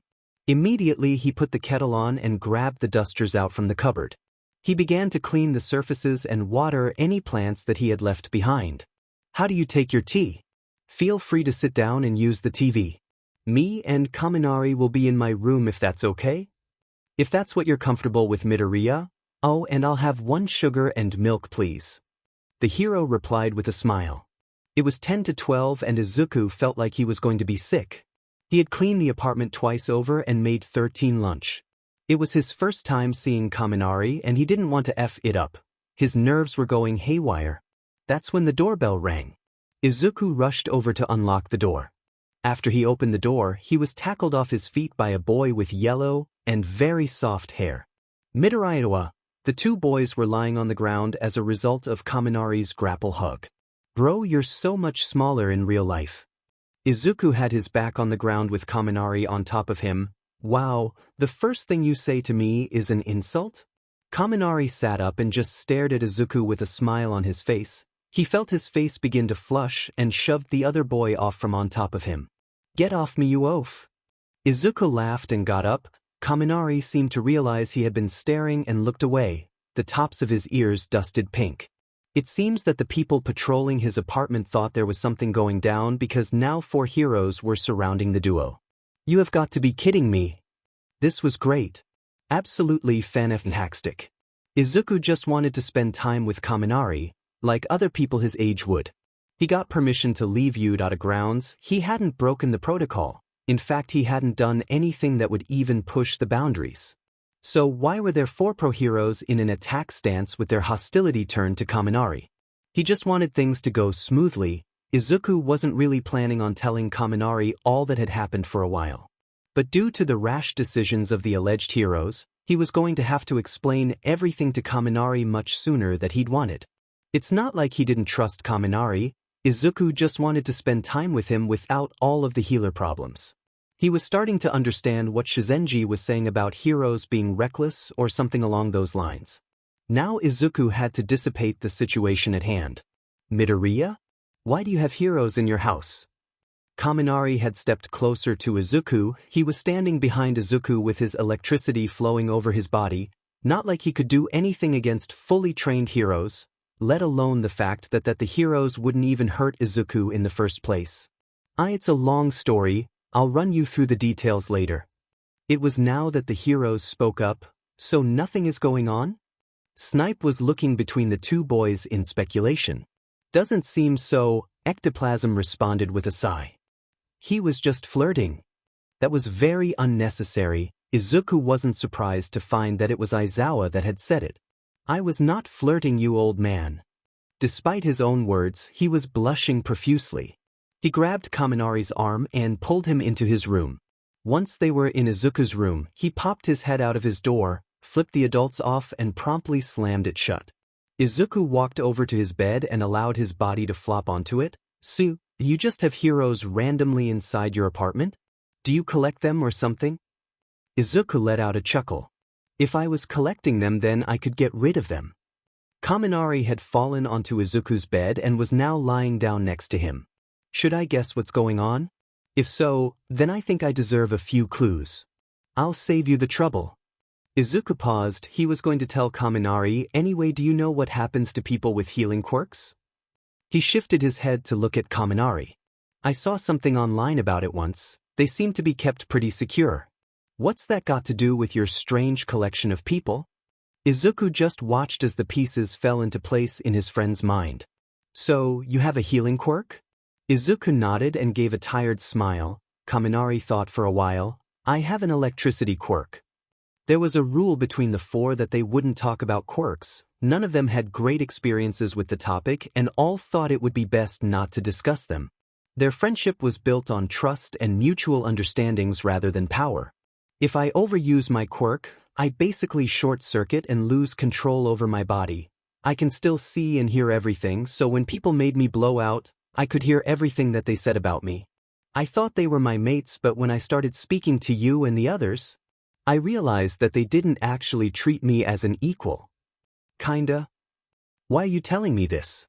It's not like I don't appreciate it. In fact, I love that you're telling Mabutali told do Wazami quirk. I just think it's unfair Hadiar being so dash. Midoriya, calm down dude, you basically just told me most of what's been going on. It was only fair that I'm just as open as you are. That's so sweet Kaminari. Izuku began to cry, and for once not over the traumatic events or nightmares from the past few days. Just call me Denki. Oh my god, stop crying you emotional f-. Denki laughed. You're the one who wanted to be friends with the emotional f-. They both laughed at that. You can call me Izuku, by the way. Izuku was blushing again. He'd never really had anyone close enough to call him by his first name. There was Katsuki, but they had drifted apart ages ago and really no one wanted to be friends with a quirkless loser, FANG quirk. Discrimination. The pair laughed and made a few jokes for a while to lighten the mood up. How do they let you stay here? Surely this place isn't that secure, unless you have lasers installed. Kaminari looked around the room skeptically. I wish. I'm staying at Yude? Well, more like being forced to reside at. You're effing with me. Denki deadpants. I wish. Everyone treats me like an alien. And I don't have classes until next year and I only do medical work for like 2 hours a day. I've got too much free time and nothing to spend it doing. You're literally at Yude. I know for a fact that they have gyms and work equipment all over the campus. And from the way the heroes reacted, I'm sure they wouldn't object to teaching you something. You've got enough determination to do anything you want, Izuku. Stop. You give me way too much credit. But I guess I could look into those things, it wouldn't hurt. Nah, you don't get enough credit. But I guess I've just got to get into you, to keep you from getting too bored. Izuku perked up at Denki mentioning Yuta. I was hoping to go anyway, but now I know you're there, I've definitely gotta get in. He gave Izuku a sheet-eating grim grin. I also just want to be part of your hero collection. Izuku hid his face in his hands. Denki, I'm going to hurt you. The other boy just laughed. That's how the rest of the day went. After a while of laughing, Izuku offered to play Maripo Court because his sides were hurting too much. Denki stayed over at Izuku's until 4. He left because he had to look after his sister while his parents went out together. Izuku closed the door after waving Kaminari off. You ready to go, or do you want to stay here for a bit? Snipe and 13 had changed roles at around 1. The heroes were changing positions every 3 hours. So, It was Izawa who was in the house when Denki left. "Can I stay here for a while longer?" The hero sighed and nodded.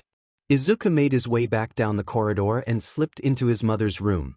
He stood at the door for a while just taking in what she left behind. Eventually he walked over to a mirror that she had on her wardrobe. He reached into his pocket and took out the earrings he had taken from her dresser. Izuku left the room and returned with a lighter and a pin. He knew that this wasn't safe at all, but if anything went wrong, he could just use his quirk. He put the pin through the open flame of the lighter and put his face next to the mirror so he could see where he needed to impale. He knew this was a really stupid idea. Would that stop him?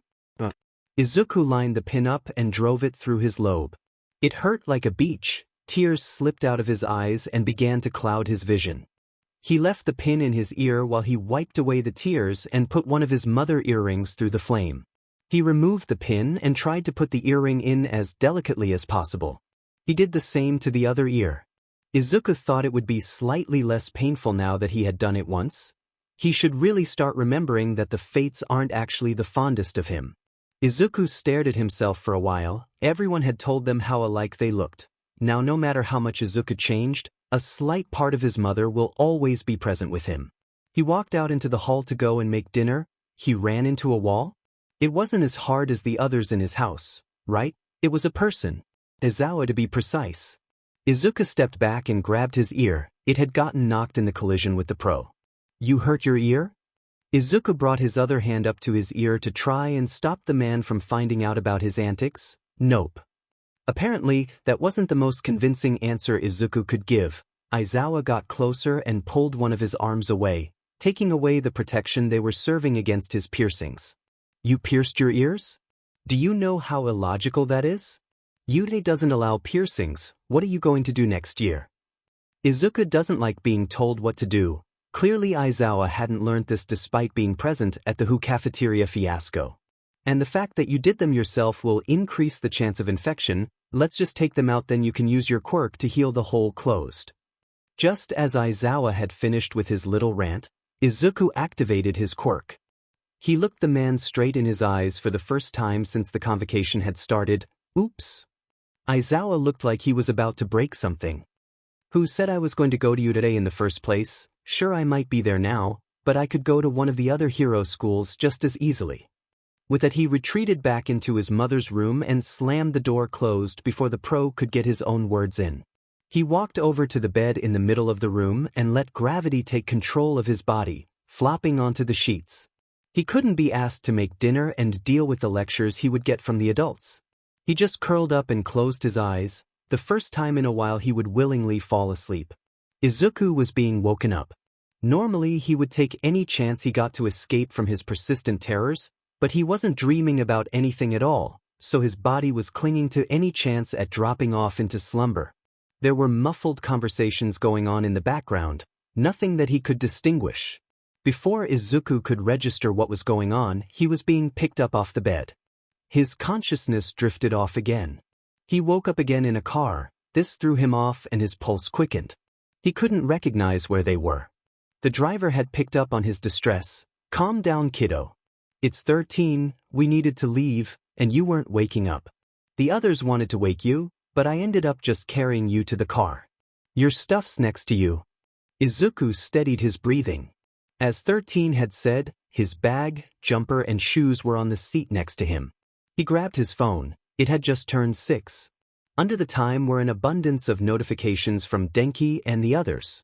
Saturday, 1813. Big Pikachu. Dude, we should totally meet again. That way I can thrash you in Maripo Court. Mossball. Like you'll ever get that far. Plus you just gotta get into UA.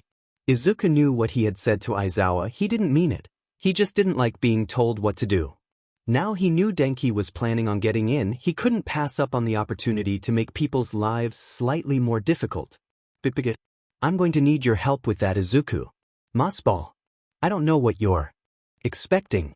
I can't fight my way out of a wet paper bag." "That's not what I'm on about, Elmeo. I'm talking about your analysis." Mossball. "You know I haven't done anything with that in ages." "Don't care, you're gonna help me." Mossball. "Sounds like I don't have a choice, huh?" The car was pulling into UA. The smile on his face dropped. His mouth went dry at the thought of being kept within a cage again.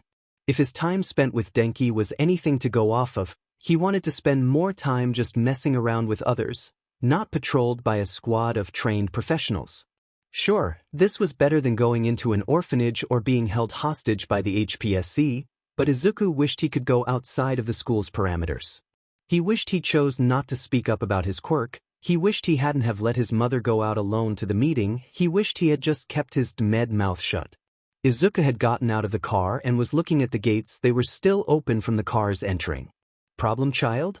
What are you standing around for? Let's go.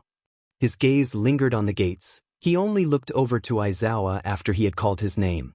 The other heroes were slightly ahead but had stopped to wait for Izuku. He looked them over trying to assess their current capabilities. Slowly his eyes caught Aizawa's. He held his gaze. There was a silent conversation that passed between the two. Then he ran. His legs hammered against the concrete, carrying him as fast as they were capable of. Wind hit his face as he ran, his lungs grasped onto the cold air that broke into his lungs.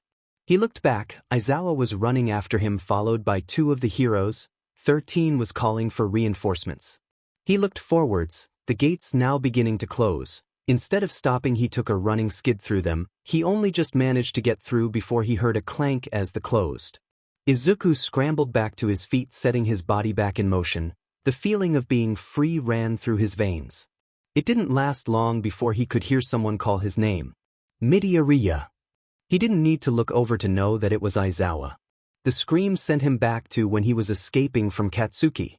His brain went on autopilot as his body instinctively took over, not wanting to relive what would happen if he got caught. He looked around the sleeping city as his body carried him. It was a completely different place compared to the day when people were rushing between each other. It was entrancing. His lungs were now burning from the escape. In need of a rest, he ducked into an alleyway. He crouched behind the dumpster and waited for the footsteps to pass. So, how long are we going to wait before you back to the campus? What the F dash? Izuku will be honest, he just felt like he shat himself. His horror only grew when the person who was talking to him was a face in the wall. And who the F are you? His voice was hoarse from trying to catch his breath. That totally wasn't a cover for the fact that his voice cracked halfway through the sentence from the shock. Oh, hold on. Izuku watched as the boy's face retreated from the wall. He heard as the door to one of the houses opened and closed, quickly after the boy walked into the alleyway. He was wearing joggers and a green night eye jumper. Sorry about that, didn't mean to scare you. Izuku finally caught on to who this guy is. You're that second year from the cafeteria. Bingo. I'm glad you remember me. He gave Izuku a wide smile, slightly reminiscent of All Might's. I'm Mirio Togata, you can just call me Mirio. Izuku Midoriya, I'm sure there have been plenty of rumors going around to know me. Mirio noted how tired he sounded. My favorite is the Russian one. Oh my god. I don't know where that one came from. I don't look Russian in the slightest. The other boy let out a snicker at his exasperated confusion. Izuku couldn't help but cave himself. The two boys sat in silence, taking in the sounds of the night. I don't want to go back. Izuku practically whispered it, however Mirio seemed to catch what he said, face going solemn. It must be difficult. From what I've seen, you've kind of isolated yourself from any other kids in the school. I'm not judging you for it though, you didn't really get the best impression when you first arrived. Me and my mates basically interrogated you, and then the incident with the other kid, not off to the best start. Nope. I wouldn't change it though, it showed everyone that I actually have a backbone. They almost seem non-existent within the healing career. Izuku looked over to Mirio. Why haven't you called over the heroes yet? Don't get me wrong, I'm grateful that you haven't. But it's just confusing seeing as you're a hero student and all that. The blonde didn't respond right away. He tiled his head up and watched as an aeroplane flew by, temporarily covering a few stars as it went. I was going to wait until you went back on your own. If I were you, I wouldn't want to be forced into a seemingly hostile environment against my will. You're not a dog. The pair sat for another hour, the occasional small talk or a joke. It gave Izuku enough time to compose himself and most definitely enough time for the heroes to be shitting bricks. Sorry I took up your evening, you've probably got schoolwork to be doing.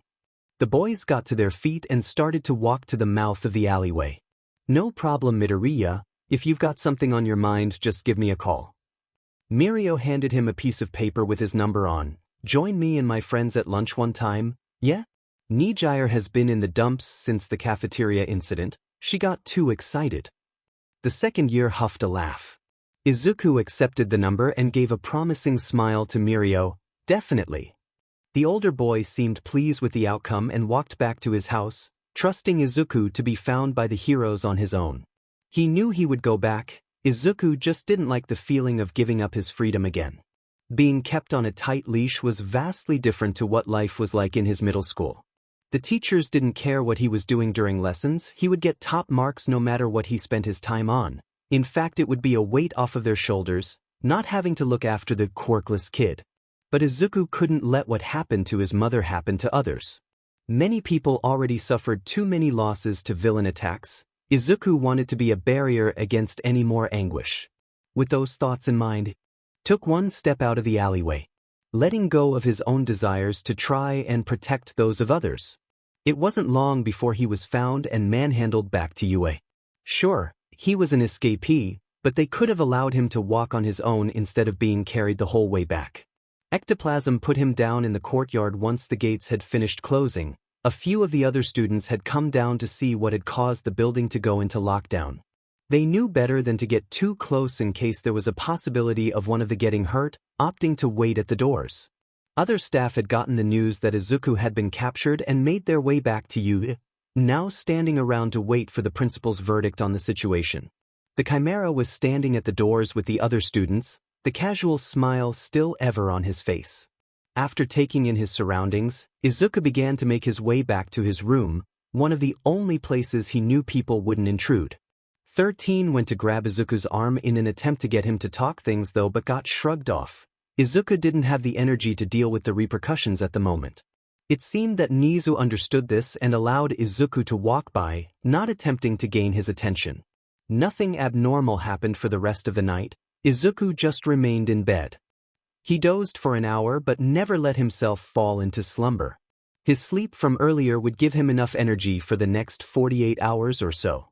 He was called to the teacher's lounge after breakfast. Izuku wasn't dense. He knew this was going to about the incident last night. With that in mind, he took as long as possible whist navigating the school. He knew he was going to get a bollocking from Nizu. In the end, he was just attempting to delay the inevitable. Another opportunity to procrastinate arose when he ran into Mirio in the corridor outside of the teacher's office. Ah, Midoriya. I didn't think I would see you so soon. Did you get back right last night? Mirio was far too energetic for 7 in the morning. Yeah, on my way to get the mandatory lecture actually. I'd say good luck, but you're gonna need more than that. Say what now? I was in there a second ago and the teachers were acting serious for once, even present Mike. Great, amazing, stupendous. This just made Izuku want to run away more than originally. Before he was able to bid Mirio farewell, Aizawa stepped out of the conference room. Izuku didn't need to be told that he should hurry up. I've been beckoned. See you around, Mirio-senpai. The use of the honorific made the older boys start glowing. Come sit with me and the others at lunch sometime. We have some quirk training today but nothing on tomorrow. Sounds like a plan. With that the boys bowed and Izuku took off to the conference room. He kept eye contact with Aizawa for the rest of the walk down the hall. The pro hadn't moved from the doorway since he caught sight of him and Mirio, suspicious that he might make a run for it again. Izuku moved past Aizawa and into the room. Most of the staff from last night had gathered due to there being a quick teachers' conference before classes started. Teachers were either packing their possessions up to get to first lesson or remain seated, waiting to hear about the new actions that will inevitably be implemented throughout the conference. There was only one man Izuku hadn't seen. He was tall and lanky, his frame didn't have much to it. His hair was bleach blonde and left wild like he couldn't be asked to brush it after waking up. Izuku could relate to the feeling, regularly leaving his own in a naughty ball. He really needed to get it cut. Ah, Mr. Midoriya, how good of you to join us. It's not like I had a chance. If I didn't show up, you just send someone to drag me here, literally. Speaking from experience. I was also interested in what would be said about one of the top hero schools allowing a student to outmatch fully qualified professionals. You wouldn't be wrong. If word got out that we had been overpowered by a student, there would be a very difficult press conference waiting for me. That doesn't sound like an enjoyable experience, though when Izuku has to announce his presence at Yurata next year, there will most likely be a conference for himself. Izuku still doesn't understand why there has to be an announcement for his registry. Whatever the reason, he's just glad it had been delayed a year. But that's beside the point. What I'm here to discuss is what will happen going forwards in the future. Then why are all of these guys here? Gesturing to the staff. Just so that they can hear all this at the same time you do? They were already present anyway, so what the point in sending them away when they'll just hear about this later? Fair, but Izuku didn't really want to be scolded in front of a bunch of pro heroes. I'm sure I don't need to warn you that if this happens again there will be a high chance that the HPSC will interfere and try to get you placed in their custody. None of the staff here would want that. Despite the interruptions to their beauty sleep, we all wish for your teenage years to try and remain as normal as possible whilst dealing with your quirk. Great. Now, what is going to happen from now is as follows. I've decided that it would be best if I didn't allow you proceed with work experience at the clinic. Izuku could see this one coming. It was a reasonable repercussion, but Izuku still felt anger swell in his gut. Maybe if I didn't feel like I was being suffocated by the walls, I wouldn't need to feel like trying to run away, but he kept that to himself. You'll gain plenty of experience from working with Recovery Girl. It's also been raised that you should have restrictions placed on your hands and legs while you're traveling between U.A and your home. Izuku snorted. Yikes, I really must have scared you guys if people are proposing that a child, with a quirk that isn't capable of increasing their chances of escaping, should be cuffed. A few of the teachers sitting around the table started to wriggle in their seats. I can understand the not going to the clinic, but the cuffs are too far. Who even suggested it? Before Izuku could find the traitor, Nizu pulled the attention back to the matter at hand. Well, I'll just assume you'll be on your best behavior. No more slip-ups, HM? The last thing I should bring up would be the mandatory visits to Hound Dog Dash. No, I don't think that will be necessary. Izuku started to get up from his seat.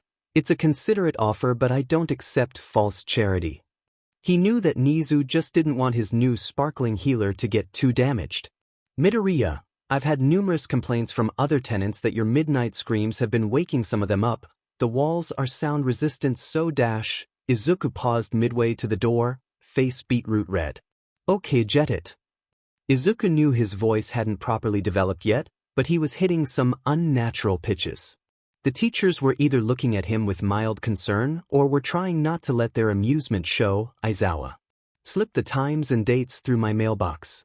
I'll be there. With a defeated sigh, he rushed out of the room and back into the corridor in an attempt to get away from the quite exposing conversation. Izuku had around 3 hours to kill before lunch. The thought of revising for his finals didn't really seem appealing despite them being tomorrow.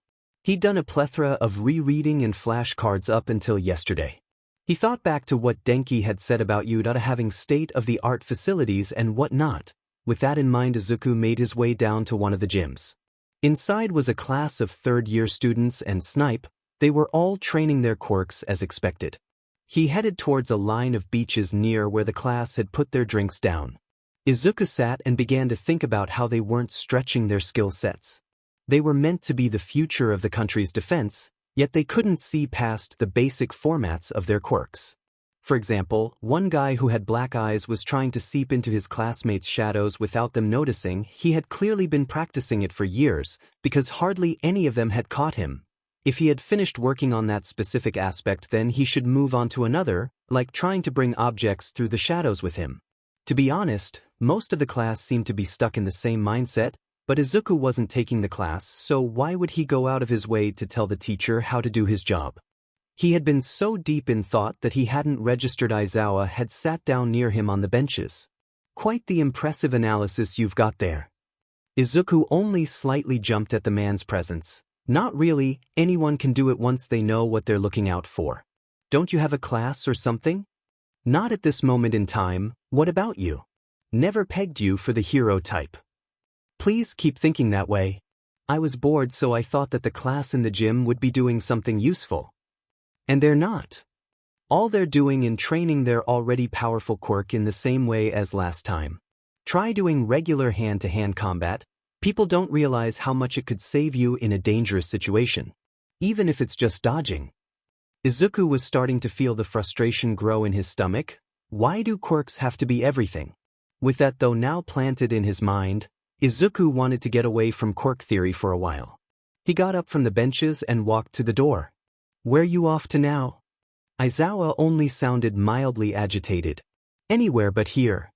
When Izuku didn't hear the door closed, he turned his head. Behind him was Aizawa, now in a tired stride in an attempt to catch up to Izuku. Slightly irked by this, Izuku sped up his pace. When he turned his head again, Aizawa was still the same distance away from himself, still looking just as tired. Izuku was now only just coming to the conclusion he was being tailed. Defiantly overkill. Once he rounded a corner, he began to run back to the school building. Izuku figured that Aizawa would stop if he went back into the main building. Izuku was correct. He waited at the door to see if the man would continue follow him, but after a couple of minutes he still didn't show. Most likely going back to Snipe's class. Once again Izuku found himself with nothing to do. Training facilities were off the table, mostly because he didn't want to be constantly under surveillance. One of the other things Denki had mentioned was the teachers. Izuku started off in the direction of the teacher's lounge. On his way, Izuku passed by the man with blonde hair. He thought nothing of it until he heard the man practically cough up one of his lungs. When Izuku turned to check on the man, he saw a while rag practically dyed red. That isn't healthy. He didn't need to be taught this to realize the pain the man was going through. Sir, I think you should go see recovery girl. None of this is healthy. Izuku gestured to the blood-soaked rag. That's very kind of you to suggest, but Chio-san already knows about this. It's a long-term condition. There isn't really a treatment at the moment. Sounds troublesome. I would offer to help, but I'm not licensed or anything yet, sorry. Oh, you must be Midoriya. Mirio has been talking about you non-stop.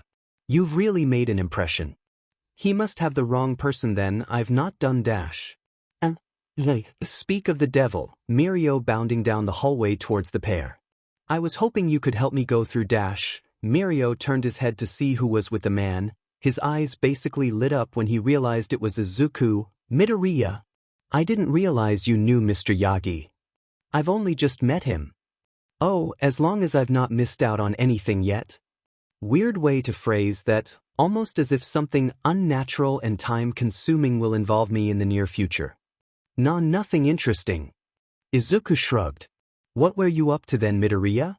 I was going to see if one of the teachers could teach me something interesting. I've got way too much free time at the moment. If I'm not mistaken, quite a few of the staff know sign language. It's a practical skill, and from what I've picked up it's pretty interesting. The older blonde interjected, I'm sure none would be opposed to teaching you. Thanks for the idea, Mr. Toshinori Yagi. Mr. Yagi. I'll go look for someone to kidnap for an hour or so, see ya. Jibai Midoriya, Mirio announced as enthusiastically as ever. Izuku walked away from the pair, now discussing something about trusting who to tell or something. It wasn't Izuku's business, so why should he bother being nosy? Now all Izuku had to do was find a teacher who didn't hate him for the disturbance from last night's commotion. Izuku knocked on the door but didn't wait for someone to call back. Inside was midnight and a few retired pros. After retiring from the hero scene, depending on your skill level, Principal Nizu would offer old heroes the chance to get there. Teaching license and work at the school or the uni in town.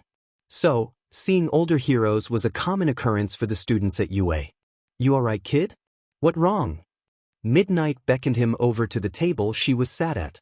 She was in her casual clothes. She had a room at UA and often stayed over due to the high security and the unlikely chances of creeps getting onto campus. Do you know sign language? Yeah, most staff know it. What about it? I was hoping you could teach me. Of course I'll teach you. What's brought this sudden train of thought though? I've got too much free time, so I went to the gym to see if anything there would be entertaining, but I got put off once I realized Aizawa was following me. Plus, I've never been good at fighting. I was slightly flexible but nothing special. Then I ran into Mr. Yagi, and he suggested sign language. Sounds like you've had an eventful day so far, Midoriya. I'll teach you if you're up to it. Midnight started pack away a few papers that she had been grading into a computer bag. I was waiting for an excuse to get away from this paperwork. Well, Izuku had come to the realization that not all the teachers hated him for last night. If this was his old school, he'd be in the corner facing the walls on his knees. Sure, UA was a hero school, but Izuku was expecting some sort of animosity. Are you sure you're okay with teaching me? Why wouldn't I be? Plus, I know a bit of acrobatics and things along those lines if you'd be interested. I know they aren't the most masculine, but what's the harm in being flexible? I make my third years take a class in it once a month. They've all grown to love it. That's really kind of you. As long as I'm not getting in the way or anything. Course not, you said you've been getting bored, and I needed an excuse to spend more time in the dance rooms. Midnight had gotten out a book that was aimed at college students. Now, normally we get people started on sign in their second year, but you wanted to learn so there isn't any harm done. Now we'll go through the basics. Izuku spent well over an hour with Midnight going through number and letters. By the end he had the entire alphabet and numbers up to 30 memorized. Midnight had insisted on learning the alphabet first because of how useful it is just knowing letters. They would be going through sentence structure in the next lesson, so Izuku knew how to form proper sentences before he started to sign them. The pair had also agreed to meet in the third dance room. Why a hero school needed a dance room, Izuku will never understand. At 7 later that day. Since they both stayed on campus, so Midnight suggested a later time, so all the other students had defiantly gone home and had left the facilities. Not much happened the rest of the day. He spent lunch and dinner in the kitchen at one of the counters by the ovens. Lunch Rush had offered for him to stay in the kitchen due to the unbearable number of stares he would get from other students. Why is having a meal so complicated here? Izuku found that sitting in the kitchen was way more entertaining anyway. He was able to watch Lunch Rush and the other 2 kitchen staff members run around the kitchen and serve the students. It was much more peaceful despite the staff constantly being on the move. It soon turned 7 and Izuku was taking his shoes off and putting them in one of the cubbies by the changing rooms. Midnight was already warming up in the middle of the floor. Izuku had never been in the Expressive Art Center. It was towards the back left of the campus and much like the rest of the school, KNG massive. Even though the school didn't specialize in the performing arts, they had facilities that would make professionals drool. Izuku found that the whole floor in the third dance suite was completely spring-boarded, except for the entrance and changing rooms. Midoriya over here. Midnight called him onto the floor. What do you think? I managed to persuade Nizu to get this room fitted with the springy floor a while back. Just had to convince him that it was to help the students to improve and not for my own personal use. She rolled her eyes at the last part. Anyway, I was thinking I would get a grip on you capabilities then go on to try tumbling and try out silks. Sounds good. I haven't done anything like this since I was 3. The girls used to drag me into doing splits with them in the playground before. What are silks? If Midnight noticed the change in topic, she wasn't going to bring it up. You know, the long pieces of fabric over there. Midnight tilted her head to the long drapes to the left of the room whilst her hands were busy putting her hair up. By the way, we should get you some leggings or something because your joggers won't last long unless they're specially made. I'll make you some in the workshop tomorrow if you give me your measurements. Thank you, Midnight-san. Sometimes Izuku forgot that Midnight mostly taught the design students. I'll give them to you after. Sounds great. Now, go take a quick jog around the room twice and then we'll get to stretching. Izuku took into a light jog and did his 2 laps before meeting back with Midnight, bottle in hand. He realized that his body had regressed in its natural capabilities. He was still able to do the front splits without any major pain. Side splits were a completely different situation. How was he able to do them when he was a kid is beyond his knowledge. You're still in pretty good shape. We'll work on the side splits, but apart from that you're pretty good. Do you want to try the silks? I'll understand if you don't. No. I'd like to give it a try. Izuku was fumbling with his hands. He'd never really felt successful in anything but academics. Yet whilst doing what felt like the bare minimum in something he knew PP all about, Izuku felt slightly accomplished. His mum always used to talk about how she wished she should have gotten him started in gymnastics when he was a kid. Maybe that had a part in it? Either way, Izuku was going to embrace the sport despite it being feminine. I knew I wouldn't regret teaching you. Midnight ruffled his hair. We either need to get your hair cut or get you the proper products for curly hair. No student of mine will walk around looking like a shrub. Right? This is what you'll be putting your trust onto. Midnight picked up the piece of silk. Izuku was able to gain a few of the basics before Midnight realized it had just turned 9:30. They had grabbed their things and were about to leave the hall when Present Mike walked in. He had his hair in a low bun again and was wearing some sort of stirrup jogging legging things. Sup you two, what the little listener doing here? Yamada had put his bag down on one of the benches in favor of talking to Midnight and Izuku. I've taken the little rat on as a student. We were just doing some tumbling and whatnot. Shota is gonna be mad that he wasn't able to grab the kid before you. It's nice that you're getting into acrobatics and stuff though. Me and Midnight both started at the same time. She took it way more seriously than I ever did.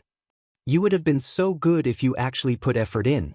Anyway, I need to get this guy's measurements and material choices before students lights out, so we'll be off. I've got some paperwork to give to you tomorrow, so I'll see you then. Fair enough, see ya kid. Izuku opted to just nodding at the man and followed Midnight into the main buildings and up into one of the design rooms. You saw what Yamada was wearing, right? Yeah, what were they? They're like leggings but slightly looser. They used to wear them in the Olympics way back. I'll just grab your measurement, then you can head back to your room. Izuku lifted his arms and Midnight wrote his numbers down in a little notepad. I have a feeling that you're just going to keep growing. My mum's side of the family were never the tallest, couldn't tell you about my dad's though. Noted, I'll just keep on having to make more of the leggings then. All sorted, go and have a shower, you smell like a rubbish site. I don't know what you expected of a rat. Izuku snarked back. Scamper along then, Tiske children. Izuku laughed as he made his way out of the room and back to his dorm. He checked his phone before he got ready for a shower. He found that Currently Exploding had messaged him only 2 minutes ago. Currently Exploding. Lasers or infrared? Most of their chat was just Exploding asking Izuku to improve their babies or find her blueprints. That's how their friendship started. Exploding had showed one of her blueprints on a server and Izuku had DM'd her about a few suggestions he had. Exploding had immediately started bombarding Izuku with ways they could improve their works and if there are any drawbacks or complications with the design. Most of their casual banter occurred in the group chat, if they weren't basically hibernating in their workshop. From what Izuku had gathered, they would send a quick message to him asking for his opinion on a project, go MIA for a week to a month, then emerge with a new invention that was either completely ridiculous or an ingenious piece of equipment, never in between. Before heading to the shower, he shot back. Mossball. Inferred. Whatever the project was, infrared was always more practical in Izuku's way of thinking. It was Wednesday lunch and Izuku wasn't eating in the kitchen. He had promised Mirio that he would sit with him and his mates on Tuesday, but his exams overlapped with their lunch time frame. So, he promised the blonde to eat with him the next day. So, Izuku was now making his was over to one of the loudest tables in the cafeteria. From what he had gathered from his time observing in the kitchen, the group regularly had other people asking to sit with them, or just finding themselves in the middle of a conversation that would transpire on 2 different sides of the room. They always seemed to be at the center of attention. The complete opposite of what Izuku aimed for. It was inevitable that when Mirio caught sight of Izuku and called his name, half of the canteen went silent in awe of what had just occurred. Izuku was known to be brash and cold-hearted, so why was the king of the school inviting him over? Honestly, Izuku was still thinking the same thing. In an attempt to make things slightly less awkward, Izuku opted to ignore the stares and mummers and just make his way over to the table. Mirio had saved a space next to him for Izuku. The other 2 were sitting opposite with the boy in front of Mirio and the socially oblivious girl now in front of Izuku. Midoriya. I kinda thought you were gonna ignore me for a sec there and go back into the kitchen. Izuku had debated that option, but Mirio had seemingly helped him out on his little escapade the other day, so Izuku felt that he owed it to the noisy second year. Ah, this is Nijire and the untalkative one over there is Tamaki. Mirio hasn't stopped talking about you. To be honest, I wanted to find the time to apologize for that one time but didn't get a chance before now. I get a little caught up in the moment and forget about what is deemed socially acceptable. What? No, I didn't do anything like that. Nijire got distracted by a conversation that had started on the table next to theirs. She's so loud. The recluse boy shrunk further into himself. He appeared to hate the attention the table got more than Izuku. I think that sums us up really. Most of the time there are other people here but it's pretty quiet for once. Yeah, 'cause I'm here. The two boys ended up conversing about their timetables. Nijire occasionally tuned in and asked Izuku about a few things, then went back to one of the many conversations she had been partaking in. After school time's end, midnight teaches me. Mirio raised one of his eyebrows as a gesture to get Izuku to keep talking. She mostly just helps me with tumbling and is teaching me stuff with the silks. Midnight teaches you 111, lucky. So many of the girls have tried to convince her to get her to coach them.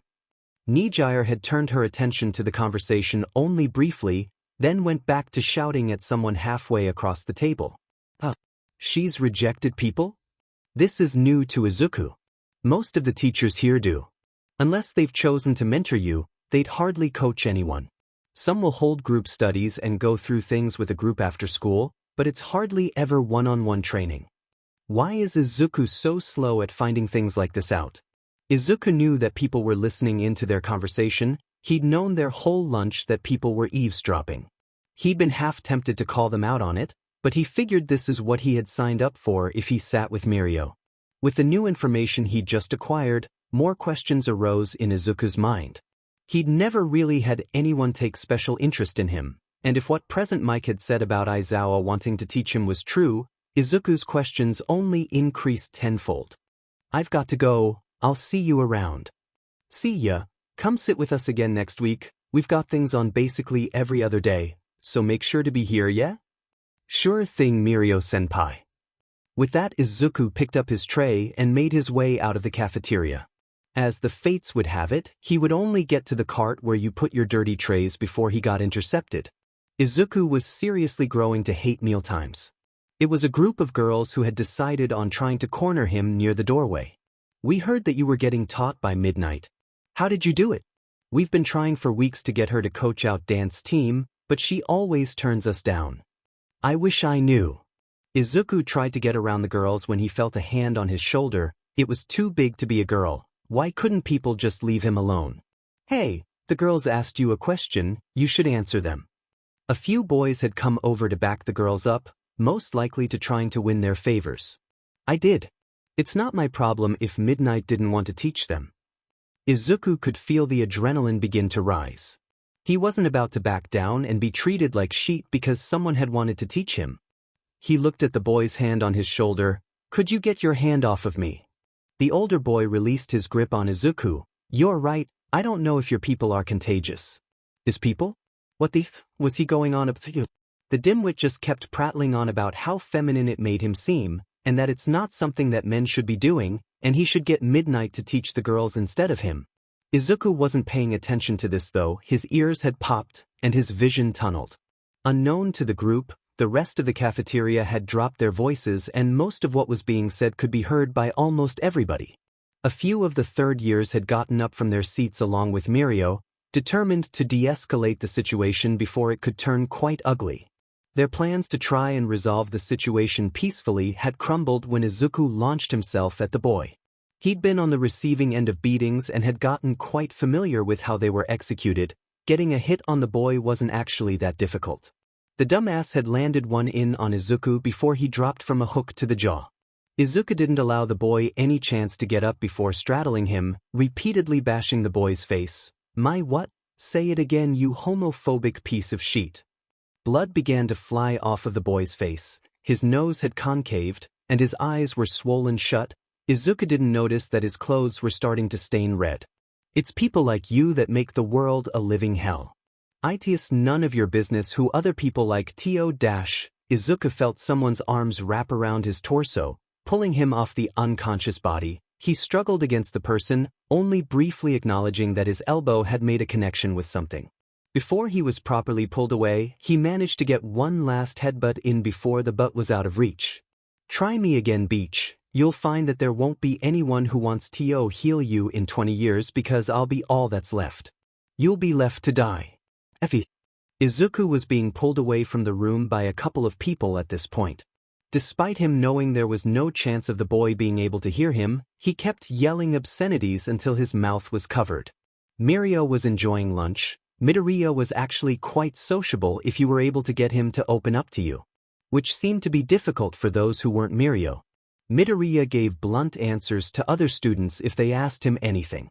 Mirio was slightly pleased that Midoriya had a bias towards him. He had to admit that he saw the like a younger brother. They had been talking about private teaching when Midoriya excused himself. Mirio had a suspicion that he just needed to go speak to Midnight, so he let Izuku leave without any major pushback. He mostly just made the boy promise to eat with them next week. Things went back to normal after Izuku left. A few more people joined their table. Most definitely because Midoriya had left. It was quite funny that half of the student body were scared of a 13-year-old. Then the room went quiet. Mirio had to listen for a minute to gauge what was going on.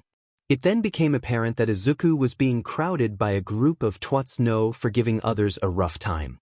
After one of the boys had started on how dudes shouldn't do acrobatics and it isn't befitting of men, Mirio made eye contact with some third years that took Midnight's gym class once a month. Visibly irked themselves, they got up from their tables and began to make their way over to try and calm the situation down.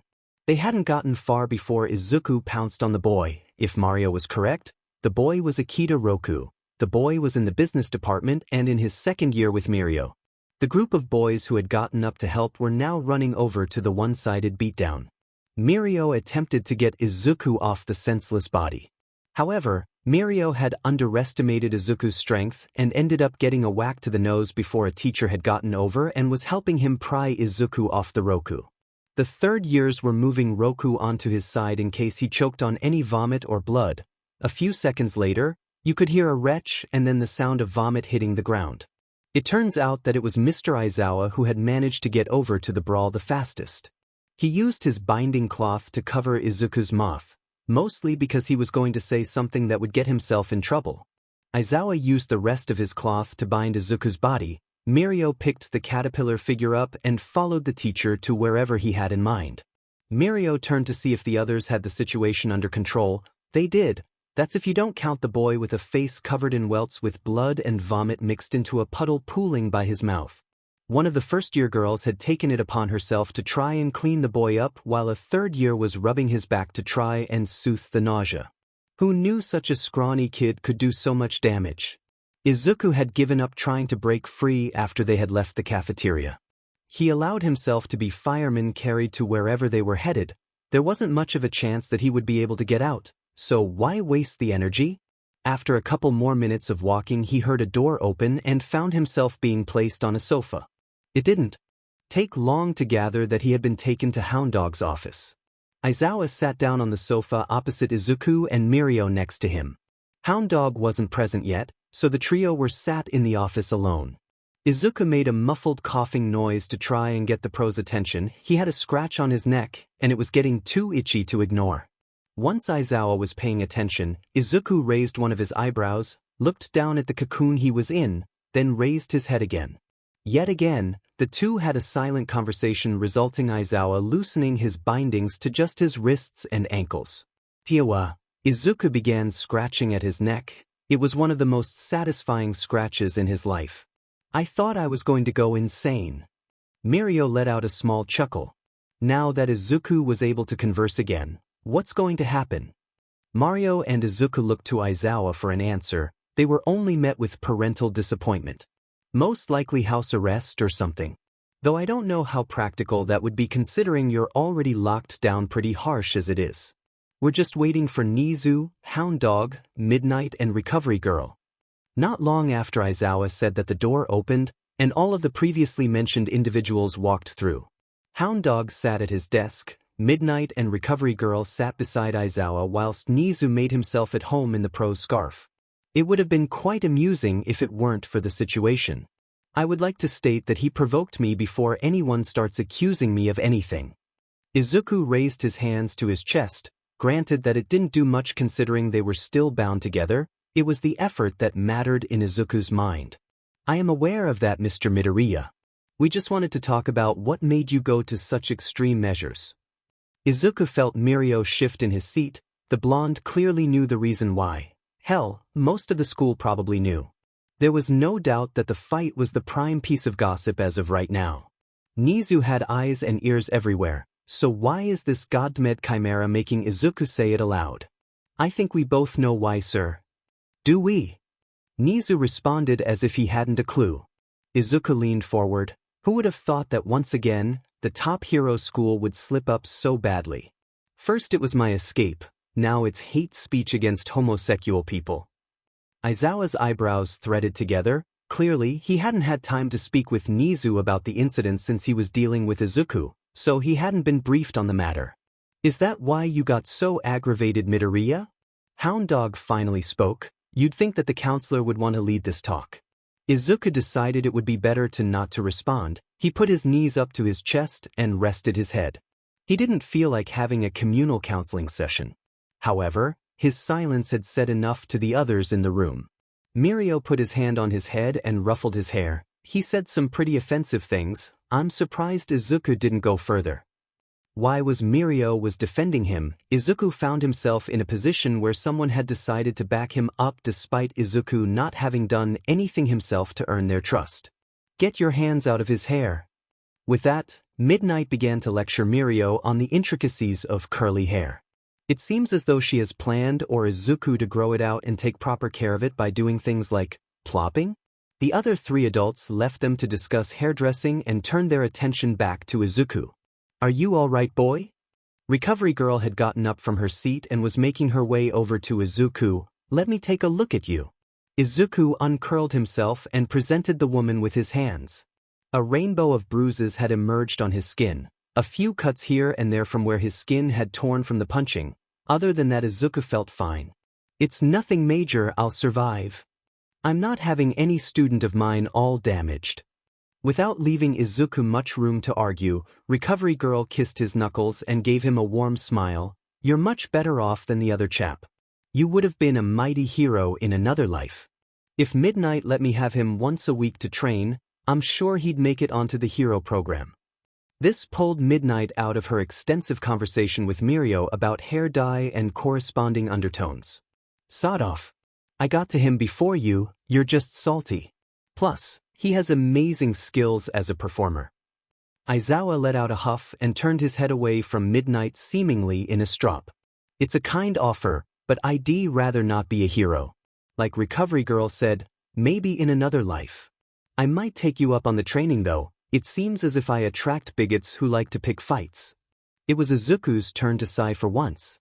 Aizawa, though, had forgotten about his strop and had gone back to being completely neutral at the new development in his plans to train Izuku. Well, as natural as sticking his middle finger up at Midnight would be. That was how it started, wasn't it? Mirio brought the conversation back onto the rails. They wanted you to forfeit your place as Midnight's student. When you didn't, the guy got mad and began to... Yeah. The atmosphere in the room dampened again. SCKS to be him though, it's not gonna affect me. Sure, I'll be grounded for a few weeks. Nizu nodded with approval. But I'm not going to be labeled as a homophobic beach. I've already got a stupid reputation following me around. Oh, by the way, Izuku turned to Nizu, could you send someone to water the plants at my house or bring them over? Of course, young Midoriya, you were correct about the grounding situation. No going back to your house for 2 weeks, but you can invite your boyfriend around if you want. Thanks, Dash. It almost went over Izuku's head, almost. Ichi's not me boyfriend. We've literally only met once. I don't know what's going on in that seedy little brain of yours, but I won't be afraid to dash. Izuku decided not to finish that sentence, mostly because he was already in some trouble and the rat had the ability to extend his grounding, not because his bindings were getting increasingly tighter by the second. If that's all you wanted to talk to me about, I'm going to leave. I've been persecuted way too much today. The bindings on his wrists and ankles flew off and returned to Aizawa's neck. Izuku rubbed his wrists and made his way to the door. Wait for me outside, Midoriya. Mirio called out to him. With the little meeting over, Izuku left the room. Mirio had begun before Nizu was able to get a word in.